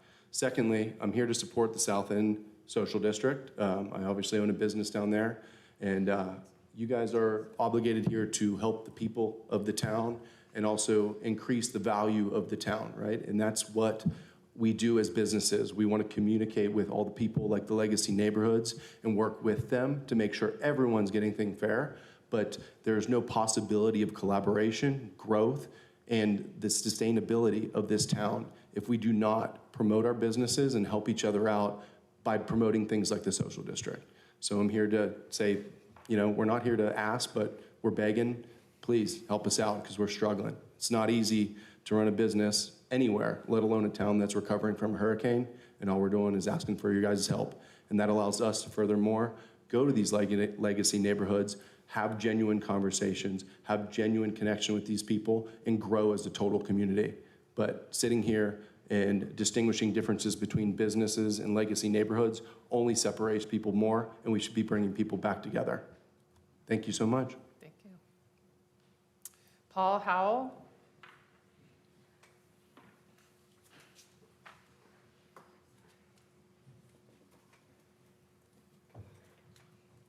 Mayor, Vice Mayor, Council, City Manager, City Attorney, and Assistant City Managers, and the glue, the gorilla glue that holds everything together, Maggie. Good evening. Okay. Lord knows, we have enough illegal drunks on our streets here in Asheville as it is now. And now we have people wanting to give people a green light to come and walk up and down our streets drinking in public, being legally drunk. Okay, I'm wondering, with this social district, a social district, does that mean that y'all gonna be able to ban people from coming in this district? Because there's a whole lot of homeless people in that area down there. And I'm quite sure with drinking going on up and down the street, they're gonna find a way to get out there and bother somebody about something to drink. They're gonna get on somebody's nerves. And we're gonna have incidents down there. If they're not gonna get on somebody's nerves, they're gonna find half-drunken cups of beer or wine or whiskey or whatever in trash cans. Because I see it every day. Reach in there and grab what's left in a drink and pick it up and drink it. So we gotta worry about that. I mean, we don't have to worry about the people that live here, but the people that want to make money, they don't have to worry about that because they don't have to deal with these people. So I'm wondering, this social district stuff and drinking in public, getting drunk in public, will there be DUIs for people? Because I mean, quite sure with all this drinking and walking, there's gonna be some drunk people hopping in their little happy vehicles with their inappreciated behinds, putting somebody's life in jeopardy. Who's gonna regulate how much they walk up and down these streets drinking? Who's gonna do that? Everybody's looking at the finances, but nobody's looking about the society end of this thing. The people of the city. I was born and raised in this city, and I watched how this city has went downhill with people coming here with their ideas about what Asheville should be. And I'm telling you, everything that they are making Asheville into is the things that are driving people away from coming to Asheville because it's not what they was coming to Asheville to see in the first place. I'm all for people getting their drinks on. That's why you got your business to drink inside. You're not having a festival, you're having a festival, drink outside. But for people to come and drink up and down the street at will and whatever, that is ridiculous. We are not Bourbon Street, we're not Louisiana, we're not New Orleans, them places. We are Asheville. And it seems like the people that sits on this council have forgot that. We're not no big city. Stop trying to turn us into something that we're not. Thank you. Thank you. Carol Spagnola?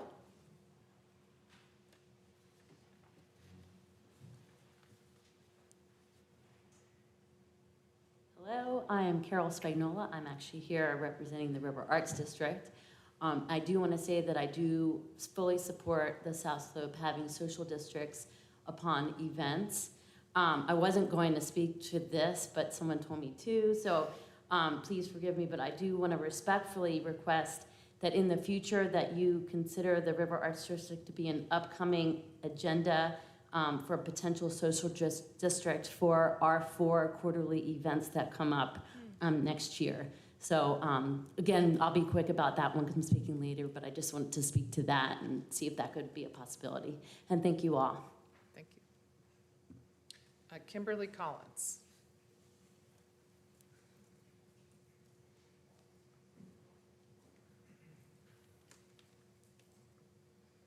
Protocol having been established, I wasn't going to speak, but I do want to thank the Vice Mayor for kind of laying out what we're seeing and what we continue to see in Asheville when it comes to legacy neighborhoods. I also want to thank Kim Roney for pointing out that it's not South Slope, South Side. The way that this city continues to ignore the Black communities, the legacy communities, refuse to engage, refuse to have open dialogue and communication to even see what we want, what our input is. It's appalling. And we keep hoping that you all would do better, but you don't. In fact, you double down. You double down. The level of hubris, arrogance, and ignorance that exudes is disgusting. I really hope that in the future you all would consider being open with the community, not just the legacy neighborhoods, but the broader community. It is that type of collaboration that we're all begging for. It's that type of collaboration that we're all seeking from council, from our leaders that we put in those chairs. And just remember, the way we put you in those chairs, we can take you out. Thank you. Thank you.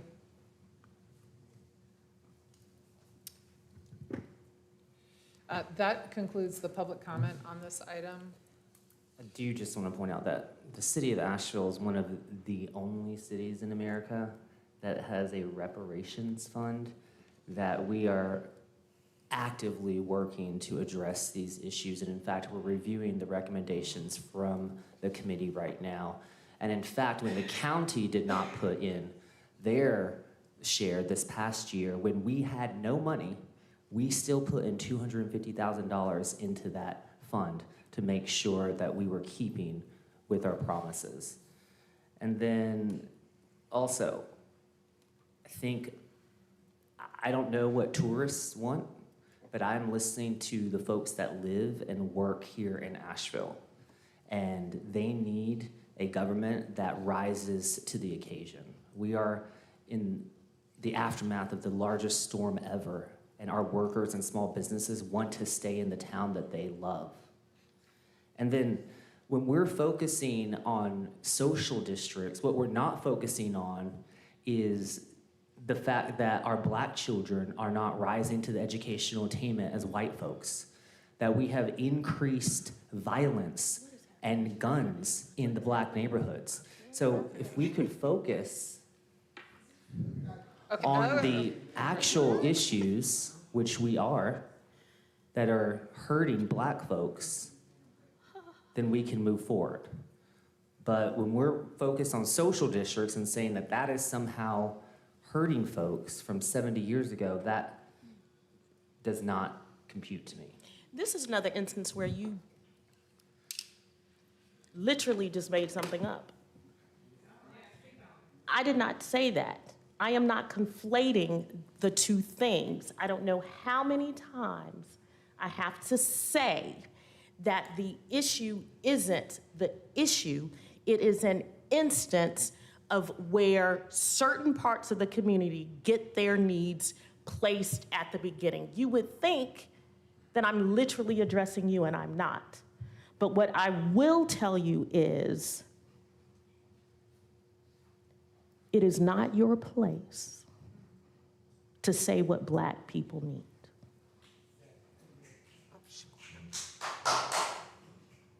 It is not your place. And I hope one day, because I really believe you mean well, but what is happening now is embarrassing, Bo. God bless your heart. All right, we have a motion and a second on this item. I just want to take a little temperature check here and see if everyone's feeling comfortable moving ahead with a vote on this item here tonight, given what you've heard. Yeah, everyone's still good? Everyone? Yes? I still have some comments to make. Oh, yes, please. This is the public record, this is the people's house, and our budgets, plans, and policies affect all of us. And so I'm gonna offer some words, and they're not all mine.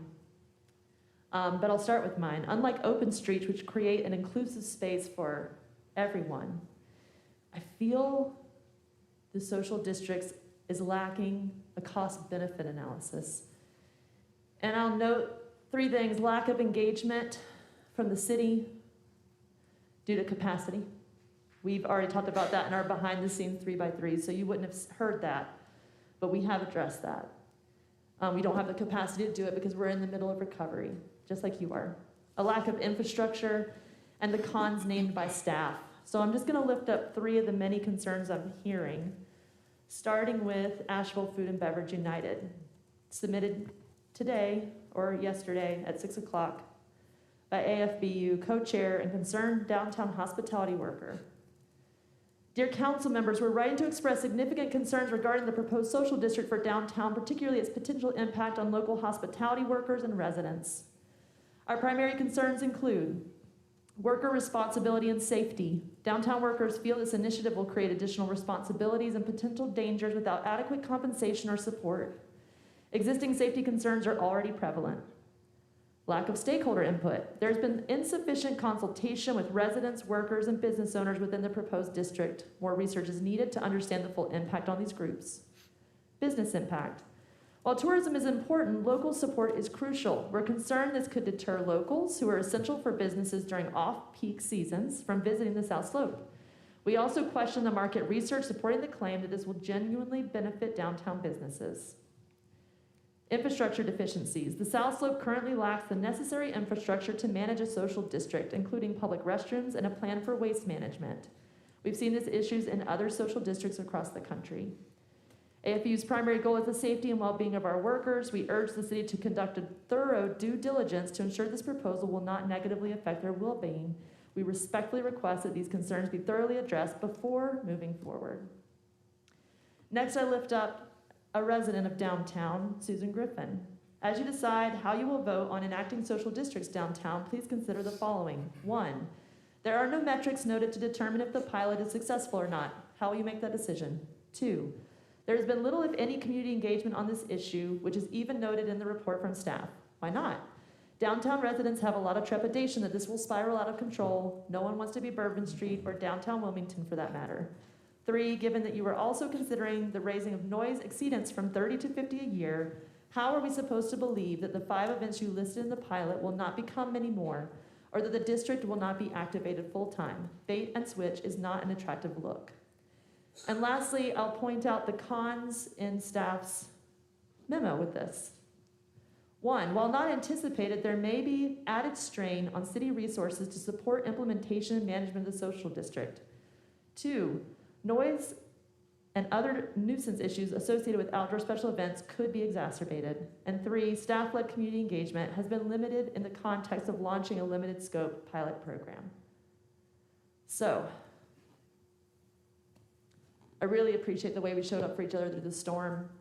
I'm specifically thinking of Bear's Barbecue and how y'all hosted World Central Kitchen and fed our neighbors, including the residents of your neighborhood, for months.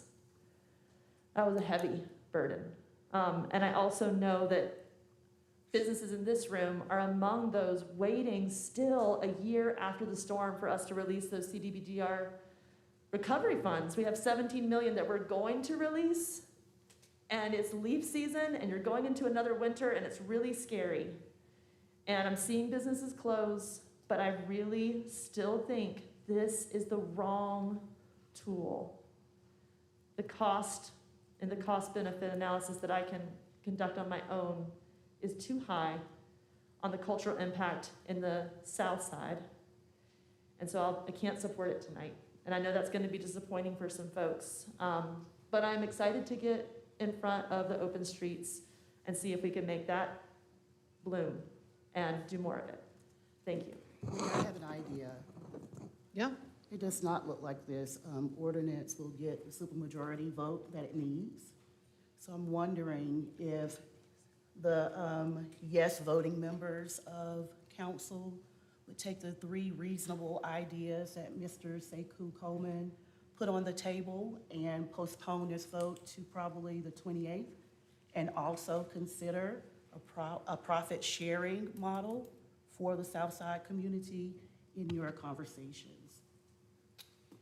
Can you remind me the 3 things Sekou I really said? love this second. That's a great idea. The second idea of an educational thing about the South Side neighborhood for the businesses down there, I love. Yes, I'm open to really, even if we need to do it past the 28th to make sure that we have everyone at the table and we can move forward with everyone feeling comfortable. You know, maybe the meeting, I mean, nothing's going to be done until 2026, so even the meeting in November or December.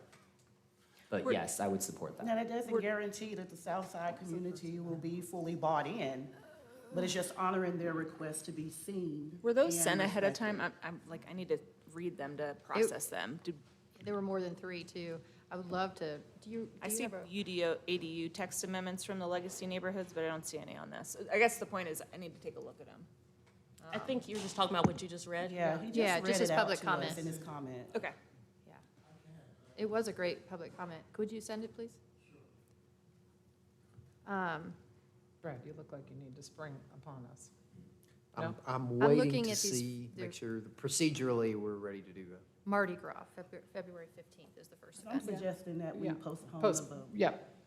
And so if we postpone reconvene at the next meeting, maybe have a supermajority, maybe not, then it's maybe a second meeting. I'm just trying to think if these Maggie's folks will about to have tell us how time much to stuff we have on plan. the 28th. But, 28th is, I know, but we'll, we've no, got the we whole we crew, can, we've just got all the meeting boards. I But hear doesn't that, mean and I we have to appreciate see that, this but full presentation. We don't have to see the full Right, and I don't- presentation Yeah. on the two ordinance votes. I think if we Does need it- more time to deliberate, even though it's packed, it's more important to get the policy right than manage around a busy evening personally. So Does it I'm make okay any with that. sense to vote, not have supermajority, try this, if not, fall back on second vote?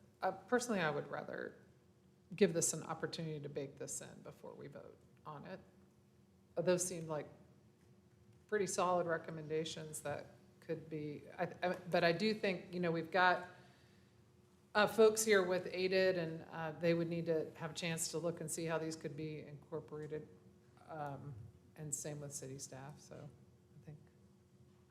So, I feel like So I'm hearing it would be my support to delay. preference that we not vote on it tonight in order to give that a chance. I don't know that that's gonna win over every member of council by 2 weeks from now, but I think that we would make a better effort. So. Sounded like you all spoke your mind. Okay, let's go next. Yeah, I mean, here, I'll just weigh in on this. So I am no fan of social districts, generally speaking. The original concept, when I think Ben Woody and I were asked to meet several months ago, was to do, kind of an open-ended South Slope social district. So that wouldn't be tied to any events, but it would, just be a social district. We actually do have a bunch of cities in North Carolina that have used this statute since it was passed, whenever it was, 3 years ago. Like Raleigh and Greensboro and Wilmington, other cities do it. They are really working hard to generate some excitement in their downtowns because they have a much bigger struggle with dead downtowns. Winston-Salem's doing it too. And historically, or more recent history, that hasn't been a challenge for Asheville. Obviously, things have changed with the hurricane, and so we're struggling to figure out some ways to generate some more foot traffic in downtown and some more excitement. And I was hoping that where we landed with this was pared down enough that it would be acceptable. It's centered around 4 events and over a period of a year, and that's it, kind of see how it goes. Right now, we authorize events in Pack Square Park pretty much every weekend where you can have open container within Pack Square and sometimes all the way up to Biltmore, depending on the footprint of the event. So, and those just go without controversy, no big deal. So this felt a little bit in that vein, but in a different location on South Slope. Obviously, that is not how it's necessarily being received across the board, and I appreciate that. So but I wanted to be able to support some kind of initiative to look at this because it was requested by the businesses and felt that it would be very helpful in regenerating business on the South Slope area. So I was hoping it would be a good balance, not open-ended, not something that we'd see every weekend, but isolated to some discrete events that take place on the South Slope. But I'm not interested in forcing it if there's a lot of hurt feelings and harm felt by doing something like this. That's not the intention here. So I'm okay with taking a pause to see if we can incorporate some of these suggestions and see if that makes a better product. I heard some interesting comments at the dais tonight, and it sounded like maybe there might be different ideas out there. Because just to be clear, PED, the Planning Economic Development Committee, Kim, myself, Maggie, we kind of said to our staff, hey, we're really worried about businesses and recovery and downtown in particular. What can you do? What can we do? What can we surface quickly? What can we make happen to kind of bolster things? And there are probably other ideas, like, weenie walk, to bring it up again. So if there are ideas that you see that are possible, or Kim had mentioned, maybe this isn't the right tool for her, but if there are other tools, bring them to us. The goal here is to help, to lift, to resuscitate, to bring business back to downtown. For my preference, it'd be from locals primarily, but, help us help you.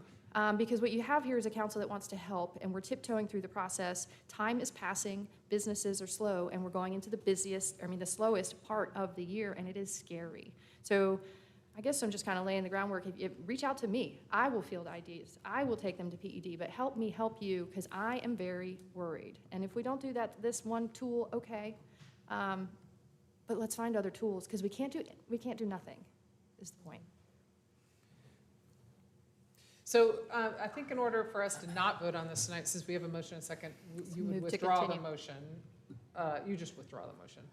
I Don't withdraw need the motion. Didn't I make it? And Or, you Yeah. may, you I withdraw it, you I don't withdrew your delay it. second. Second, yes. I don't want to, okay. I will twist my own arm for the sake of community, and I will withdraw my motion. And council, if you would like, you can go ahead and make another motion to continue this out to a specific date. We do need is to? October 28th Well, enough time? it needs, unless you want to have it re-noticed, this would be your ability to have it at a Let's date have it certain. the first meeting in November. We only have one meeting in November. So let's continue to the one meeting in, Maggie, how bad does that mean?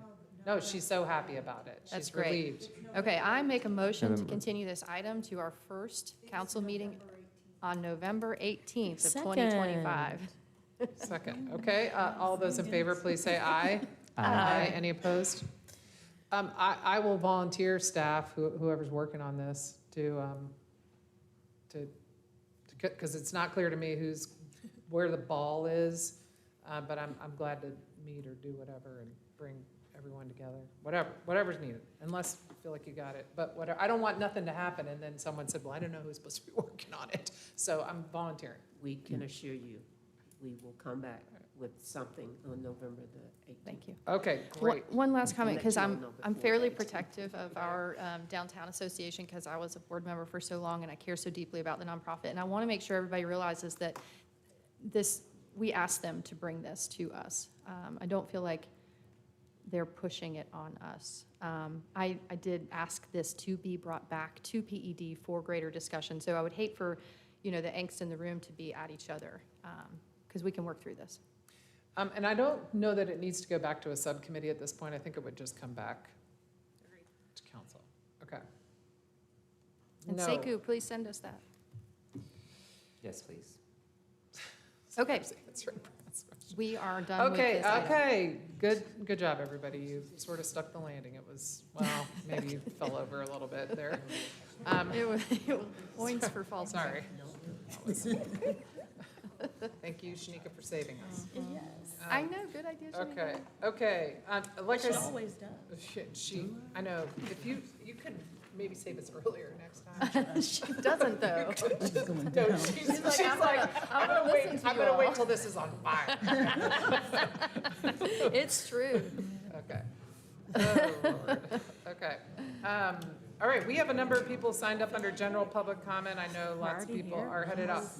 Hey, staff, Yeah, wait, but we before had all some the staff ads. run out the door, Mark's especially, I'm seeing in the public comment that we've got a bunch of public comment that's actually more of constituent to staff, like staff will know more about it. For example, the first person I'm going to call is Eric Fisher, who's going to speak about Kenilworth Lake and Dam. So The privately owned. Okay, so this is, we have 3 minutes for, do what? Jade, okay, well, anyway, okay, Mark, maybe you can, You were let me, close. hold on 1 second, I'm sorry, sir. Okay, Mark, you're clear to go, I don't see anything else. You guys- That's- yeah, you guys are clear to go. Thank you. Sorry. Go home, it's okay. Mr. Fisher, you'll have 3 minutes to speak, and anyway, please go ahead. Thank you. Good evening. My name is Eric Fisher, and I'm here tonight on behalf of the Kenilworth Lake Preservation Association and concerned residents and business owners across Asheville. I'd like to start by saying that my wife and I had a great weekend with friends. Saturday, we were in Biltmore Village visiting the Antique Barn, New Morning Gallery, and Corner Kitchen. Sunday, we went to River Arts District, checked out the Marquee, Wedge Brewery, and Artist Studios. It was nice to see so many locals and tourists enjoying all the newly opened businesses. Our friend said it would be terrible if another flood event were to occur because that would certainly deter anyone from ever rebuilding or even visiting the area. and he wondered if there was something that could be done to prevent or at least minimize the risk. I said, there is a lake and dam in the heart of Asheville that provides critical flood mitigation. Much like Bee Tree Dam near Black Mountain, Kenilworth Dam was constructed following the Great Flood of 1916 in the town of Kenilworth. It was completed in 1925 as an impoundment for Ross Creek. In 1937, after the town merged with the city of Asheville, the lake was drained and the dam fortified. 10 days ago, I sent an urgent email to each of you about this critical life safety, environmental, and infrastructure hazard, and not one of you responded. The issue is the condition of Kenilworth Lake and its dam, both of which were damaged during Hurricane Helene. For over a decade, our association has repeatedly raised concerns to the city about sedimentation in the lake and the dam's role in flood mitigation for Biltmore Village and downstream areas. Our documentation includes years of correspondence and meetings with city staff, state and federal agencies, and elected officials. Despite widespread acknowledgement of the serious risk, no action has been taken by the city, even though the city bears responsibility for the dire situation we are in. We are now at a breaking point. Years of abuse, neglect, and debris buildup, compounded by the hurricane, have drastically reduced the lake's water capacity. The dam siphon system and gate valve are damaged, limiting our ability to lower the lake level ahead of storms. Elevated water temperatures caused by sediment buildup are creating toxic algae blooms, which along with trash, including hundreds of used syringes, go over the dam and into the Swannanoa and French Broad rivers, harming aquatic ecosystems, threatening tourism, and increasing regulatory exposure under the state and federal water quality laws. This is not a hypothetical risk, as we all learned from Helene. Inaction by the city poses a direct threat to the safety of residents, businesses, and infrastructure. Another major rain event could overwhelm the lake and the dam, a designated high-hazard structure, flooding Biltmore Village, the River Arts District, an electrical substation, and surrounding neighborhoods, destroying businesses, homes, and costing lives. Millions in recovery and infrastructure funds are already flowing into Asheville, yet those investments are at risk if the city does not immediately act to remediate the damage at Kenilworth Lake and Dam. The cost of doing nothing is far greater than the cost of repair. The voters of Asheville look forward to your commitment to Asheville's resilience, infrastructure integrity, and economic future. Thank you. Thank you, Mr. Fisher. And we don't normally provide responses during public comment, but because you raise an issue that could raise alarm bells for a lot of people that live there, I'm going to ask staff to respond to that. I apologize you did not receive a response to your email because we certainly saw a response from staff, and I think sometimes when somebody sends us an issue and staff sends us an explanation, there's an assumption that staff responded to you, but maybe staff's thinking one of us is going to forward their response to you, and so the wires get a little crossed. So I apologize for that. I'm eager to hear I know what staff has sent us information. I think we want to provide that information to you. Again, apologize you didn't get it already. Before they get up and speak, and we're going to hear from Jade Dundas, our Assistant City Manager, there is also a dam fund that the state has made available because there are a number of private dams, such as the Kenilworth Dam throughout Western North Carolina, that were affected by the hurricane. I can't speak to this one, but those funds are available for folks to apply for dam repair. And so we can, there's more information about that program. Maybe you've already. all of that. Yeah. I've dealt with FEMA for the year, and I've dealt with No, this is through the state. And the state, and it's. Well, it's been ongoing, a so challenging year. and maybe we can help Kenilworth work with the state on what's available. But let's hear from our Assistant City Manager, Jade Dundas, on this briefly. Thank you. Good evening, Mayor, Vice Mayor, members of council, Jade Dundas, Assistant City Manager. There is a response in your inboxes related to this item. I've been working on getting that response together. It does, in fact, state that this is a privately owned dam. I have, over the last few months, have done some research into this and contacted DEQ, Dam Safety. They have, the most recent inspection happened, I believe it was in April of 2024. That notice of inspection is attached to the email. In that, the dam safety didn't note any deficiencies in the dam, but they also say that it is a superficial, I believe is the word that they use, inspection. So there's no, they did not note anything that was worth a deeper investigation, but that is a routine inspection that they do. They are the compliance agency for construct high hazard dams, as it was indicated. There are also, in the response, there are indication that we are monitored for discharges. This one thing about the drainage basin to Kenilworth Lake, it's a Ross Creek watershed, and that watershed goes into the county, and so it's a multi-jurisdictional runoff, but in my communications with DEQ, there was no reports or any pending notices of non-compliance around discharges. So anything that you would find in the lake, the impoundment for this watershed would not be found to be anything abnormal to what normal flows would be. So it sounds like the most recent official inspection was April 2024, prior to the hurricane. Yes, ma'am. So what can the neighborhood do in terms of, if they have concerns about the dam now? I would also add an important item is that the dam safety requires an emergency action plan. That is on file. We are providing that to our emergency response team so they can be prepared for any event that might require their emergency action. But I'd recommend to anybody who has a dam, that is an owner of a dam, to be in direct communications with the dam safety officials from the Department of Environmental Quality. And if there are concerns about the condition of that structure or the discharges into that structure or any of the equipment that's required to maintain that structure, that they be in direct contact with that body for advice. I would also tell people with a high hazard dam that if you have concerns about the condition of the dam, you need to contract a professional engineer that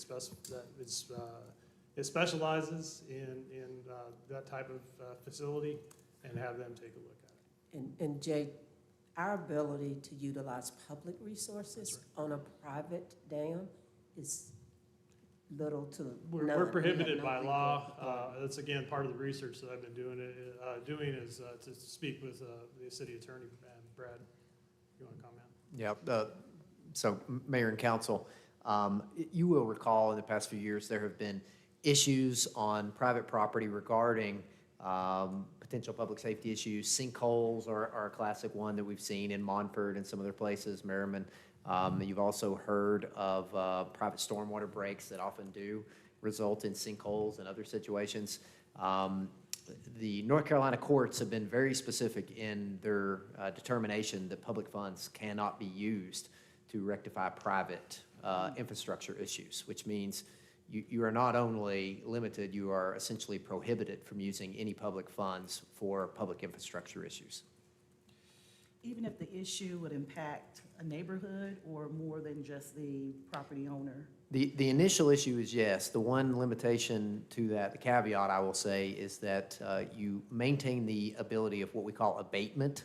Council has used this sparingly in the past to essentially tear down problem properties that have reached a level of complete disrepair that council is able. There is a somewhat extensive process that you must go through in order to exercise that, but it is only in those sort of extreme cases that council has the ability to do what's called an abatement, to essentially go in and eliminate. But in those cases, generally speaking, the city will also charge back the cost of that abatement to the owner.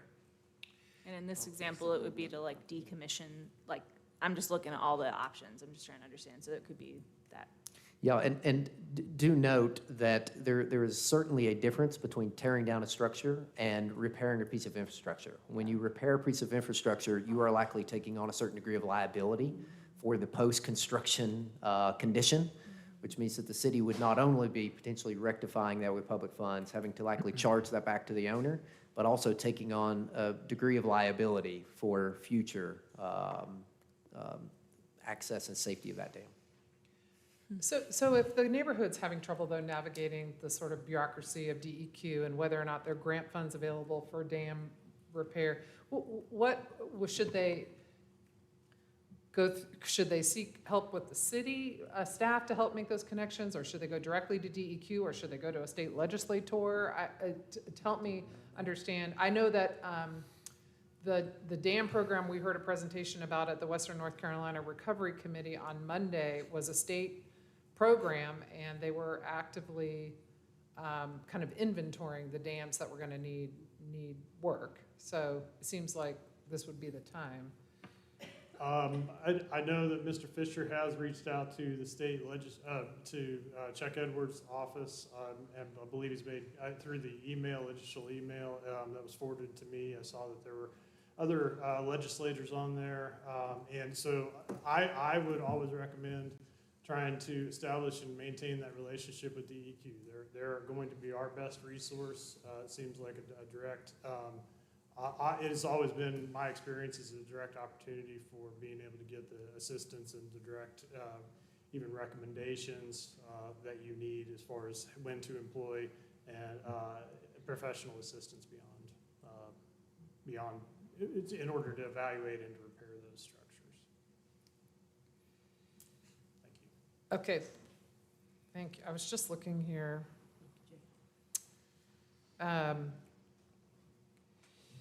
The person who made the presentation to the Western North Carolina Recovery Committee Monday regarding dam repair was John Nicholson, who's the Chief Deputy Secretary with the North Carolina Department of Environmental Quality. So I think that's going to, he was the one that provided the information about the dam repair program. Again, that's John Nicholson, Chief Deputy Secretary of DEQ. Okay, I'm going to move on to the, thank you for your indulgence, folks, just to kind of flesh out that issue. Our next person signed up to speak under public comment is Nina Tovish.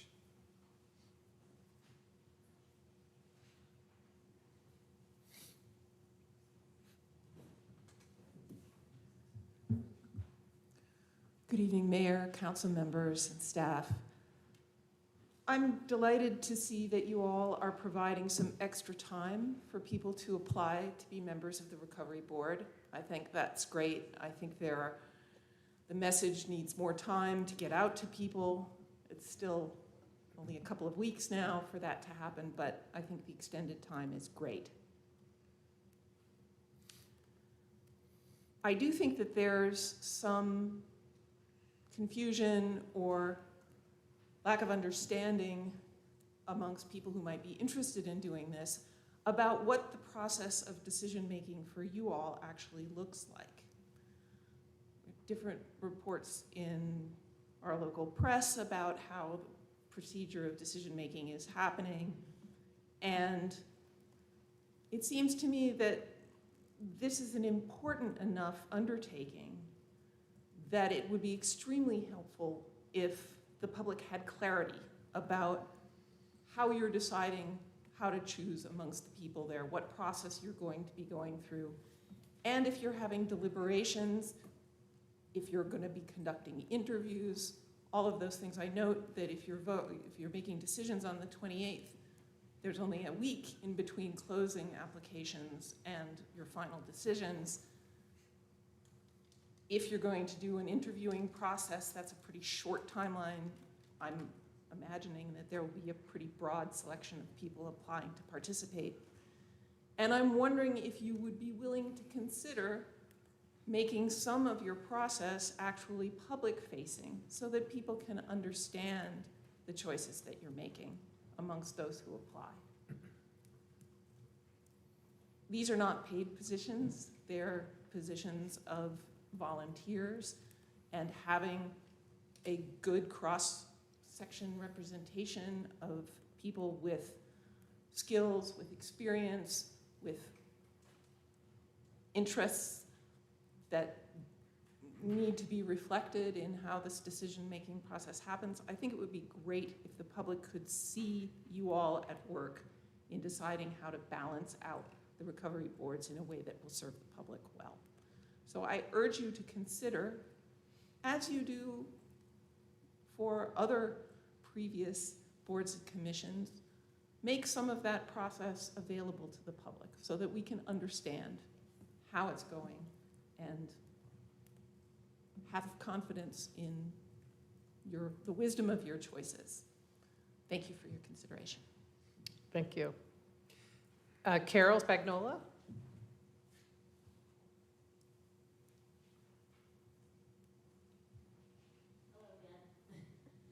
All right, so I am really here. My name is Carol Spagnola. I hold a chair on the River Arts District Association Board. I'm going to read from here so I remember everything. Good evening, Council. I'm here tonight because I care deeply about the River Arts District. It's where creativity, small business, and community all come together. It is also an area that draws thousands of visitors every year. But with that growth comes responsibility, the responsibility to keep people safe. Right now, there are clear warning signs that traffic safety in the River Arts District needs attention.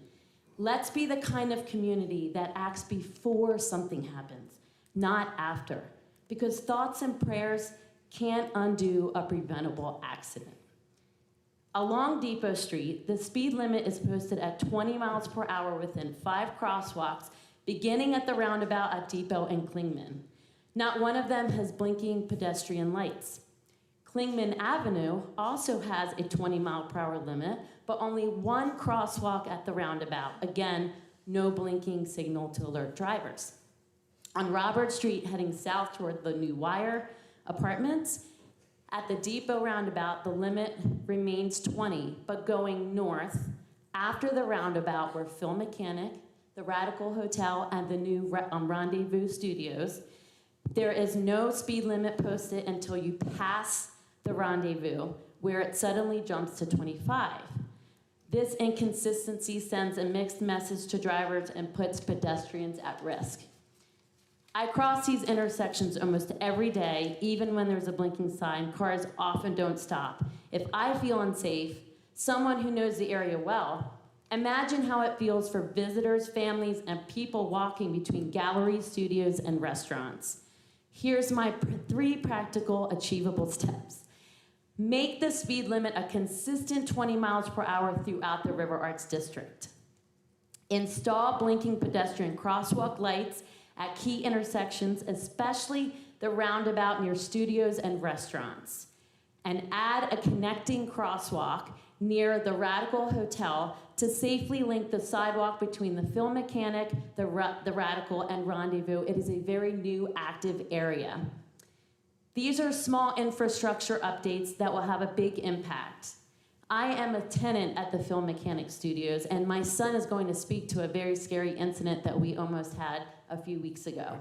And preventing these injuries, improving walkability, and showing that Asheville values both its residents and visitors. Let's protect what makes this community special, its people, its art, and its hearts, by being proactive and not reactive. Thank you. Thank you. Almost perfect timing there. Okay, Ezric Ramsey? Whoever phonetically typed out your name, it looks like Easy Rick It does. Ramsey, but are you Easy Rick? No, Yes. Ezric. Yeah, okay. I don't know. You were gonna say Should we go with Easy Rick? So I'm 11 years old, and I'm here to speak about the safety of the River Arts District, as my mom was too. Specifically Robert Street, where the Radical and the Phil Mechanic Studios are, where the crosswalk and the roundabout is. I've had several instances where cars are driving fast and recklessly and not paying attention. It makes me feel unsafe, and I'm sure it makes other people feel unsafe there. Specifically once where I was getting under the car with my dog, and there was a person coming up on the phone, as you could see in the car, going very fast at speeds that really should not be permissible in that area where people are walking and going to studios. Especially times when I'm crossing the crosswalk and I have to either run back or run forwards when people are not going to stop for you because they don't have an alert. I would love for y'all to make an alert or something to help me feel safer and the people of Asheville and visitors feel safer. Thank you very much for listening. Great, thank you. Good work. That's right. Good job, Mom. I'm gonna send, I'm gonna send you a picture. Yeah, he did, he did. All right, Trinity Behan.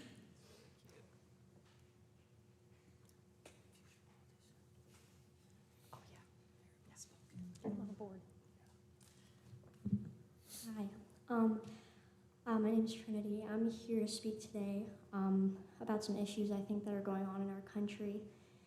I'm here today because I'm scared for our country and all the people who live here with us. I believe we have a president in office who's not good for our country and is poisoning our country. Excuse me.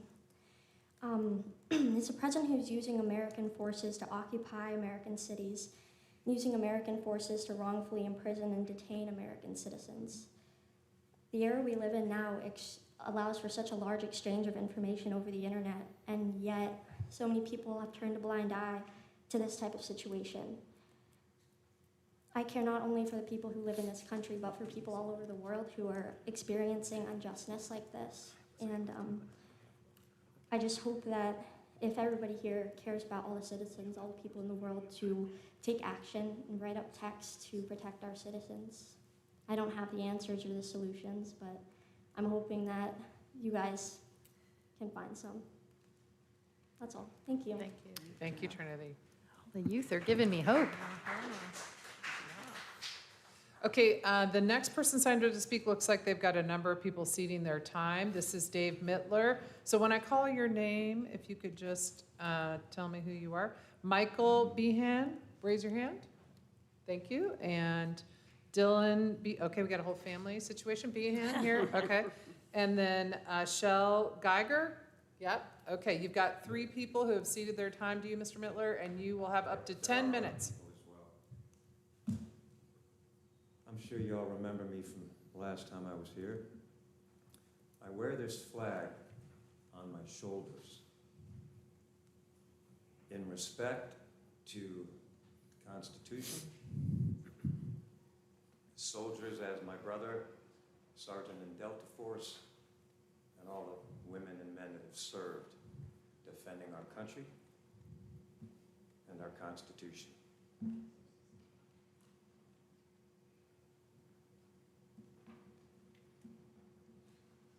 At the preface, let's just get this out of the way.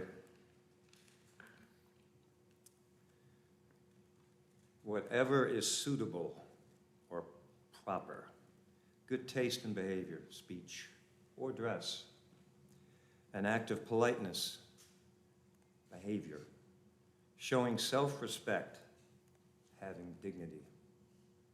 That's the definition of decorum.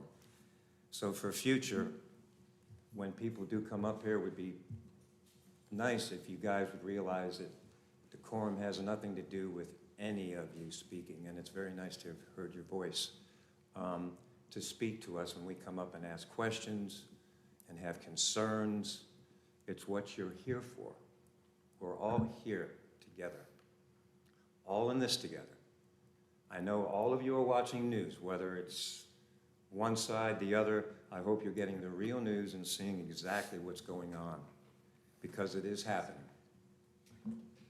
I am here out of respect, as I said, for a Delta Force brother decorated 3 times, and every soldier, man and woman, that has defended our Constitution.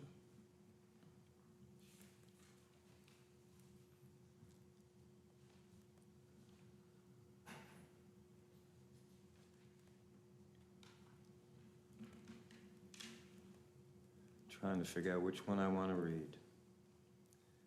All persons born or naturalized in the United States and subject to the jurisdiction thereof are citizens of the United States and of the state wherein they reside. No state shall make or enforce any law which shall abridge the privileges or immunities of citizens of the United States, nor shall any state deprive any person of life, liberty, or property without due process of law, without due process of law, without due process of law, nor deny to any person within its jurisdiction the equal protection of the laws. I won't read the other 4th, 10th Amendment. You all should know it. If not, I suggest you should. I was here last time in concern of Statute 1439, abduction, kidnapping, which is the North Carolina statute. I have requested interviews with the chief of police for, this is the 7th week. Have never had one return call from a secretary. Have talked to a gentleman named Evan at Public Safety about the situation of ICE in our communities, and they are here. My question and very concerned with the coalition, which is not only Asheville City Watch, which is now also Soldiers to Our Constitution. We have eyes out on the street watching. ICE is in your town. I know you all know that. Here's my question, and I really would like to get an answer. I cannot get a commitment from a lieutenant I've talked to, the 6 or 7 police I've vetted.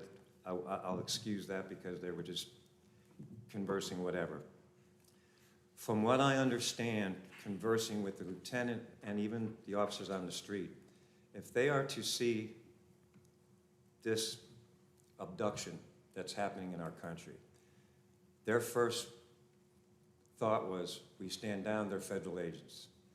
These gentlemen that are properly identified as ICE do have authority over state police, county police, city Asheville police. But the city of Asheville police, if they are to witness this, they pull up to a Home Depot. They see a black car pull up, blacked out, 30-day tag. Mass people get out. Your police officers are supposed to ask for identification. That is upholding the law. And I don't understand why I cannot get a definitive answer from the police, a response from you. I would certainly love to hear something from the city attorney if he has an opinion on it. We cannot allow, I'm trying to find the kind words. We cannot allow illegal, unconstitutional abduction. And that's what it is. All you have to do is vet California. You can go on Newsom's website, you can go on the sheriff's website in whatever county you want to go in. There's been abductions, there's been rapes. It's going on, okay? If you have watched any real news, did you happen to see what happened in Chicago when they raided an apartment with 300 people with Black Hawk helicopters? This is our country, man. This is our country. This is not supposed to be happening. My question is, you're the mayor, you're the city manager, the boss. Why haven't I gotten a response when I've asked police, talked to the one lieutenant, talked to Evan at Public Safety? Why haven't I heard something like, well, we have had a meeting with the mayor and the city manager. They have given the police a directive that if they do witness this, to make sure these people are identified, who they are, and not just assume and step back and go, they have federal authority over us. That's ridiculous. Totally ridiculous. And I'll ask you, you were not here last time, Mayor. Have you had any conversation with the chief about this? A protocol? Anything? This is your time to provide comment to us, so you can. I'm asking you a question, Mayor. I explained this decorum in the beginning. Let's be real here. You've got people watching. You've got TVs watching. Talk. Talk. We're all here. We're all people. This is our country. Have you communicated? Either one of you, have you communicated with anybody in the police on a directive on how are you supposed to handle if you witness this? Have you had one conversation? Yes or no? Go ahead and provide his comment. We're not going to answer, We're so not- please use your time wisely. I mean, the chief has shared information with us, and it's public record, so I'm not, this is no conspiracy. We have been provided this information, but this is your Mayor, chance to talk with us. I'm going to get personal. Esther, talk to me. Talk to me. Talk to me. Sir, Yeah, that's you're not. bullying. Talk to us. No, you This are. is not decorum. This is All right. not Talk to decorum. Okay, us. we're good. If you have anything further you'd like to make comment about. So none of you have any response to this? None of you? Are you serious? Not one thing to say about it. Nothing? Nothing.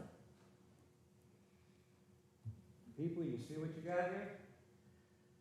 Here's what I'm going to start suggesting to people, and I may have to get a referendum, and if I have to go further, I'm going to work on defunding people. This is ridiculous, and I'm not a defunder, Mayor. I'm not a person that believes in that. But if you guys are not going to accept what's going on and accept some responsibility on what you need to do, then something needs to change. This is unbelievable that none of you want to speak to this issue. You are Americans in this country. Did all of you, when you came in here, did you not take an oath to the alliance to that flag, to this flag? Did you not take a pledge to this flag? Can one of you say yes? Can one of you say yes? You took a pledge to this flag. There's more to this flag than just saying the Pledge of Allegiance. I hope you totally understand that. All of you are a disgrace, not you, ma'am. All of you, every one of you are a disgrace to not speak to this issue, period. Thank you. No, thank you for nothing. Thanks for holding us together, Maggie. Kimberly Basham.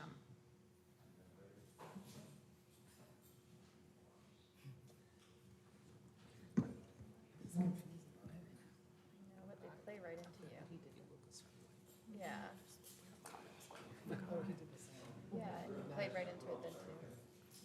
Where's your resting bitch face? I was using it. Sorry. Good evening. My name's Kimberly Basham. I'm a lifelong resident of LA, Lower Asheville. It's become very evident to me lately, the presence of ICE in our area. Also, profiling, harassment, residents, citizens making to be felt like they're unsafe, that they are threatened by their freedom to live peacefully in our region. I have friends of every background, in every color. And it's really sad when they come to me and they say, because my son is brown, I have to remind him every day when he leaves the house to have an ID on him. Because if he doesn't have his ID on him and he gets pulled over, then he falls into all the new protocol with ICE. I think that it's sad that we're focusing our efforts and our resources to uphold this. I'm curious if there's a written process for the city of Asheville or Buncombe County on how we handle the processing of ICE. Is it simply because you're the wrong color? Is it your behavior? Is it just because you're carrying on as just a regular human being following the laws? Why would my dear friend walk out of Planet Fitness, who is brown, born here, and is a U.S. citizen, immediately be approached by officers and apprehended before they asked for his license or identification? They released him after they looked at his identification and realized that he was a U.S. citizen. I hear this repeatedly, over and over again. It's harassment, it's not fair, it's profiling, it's racism.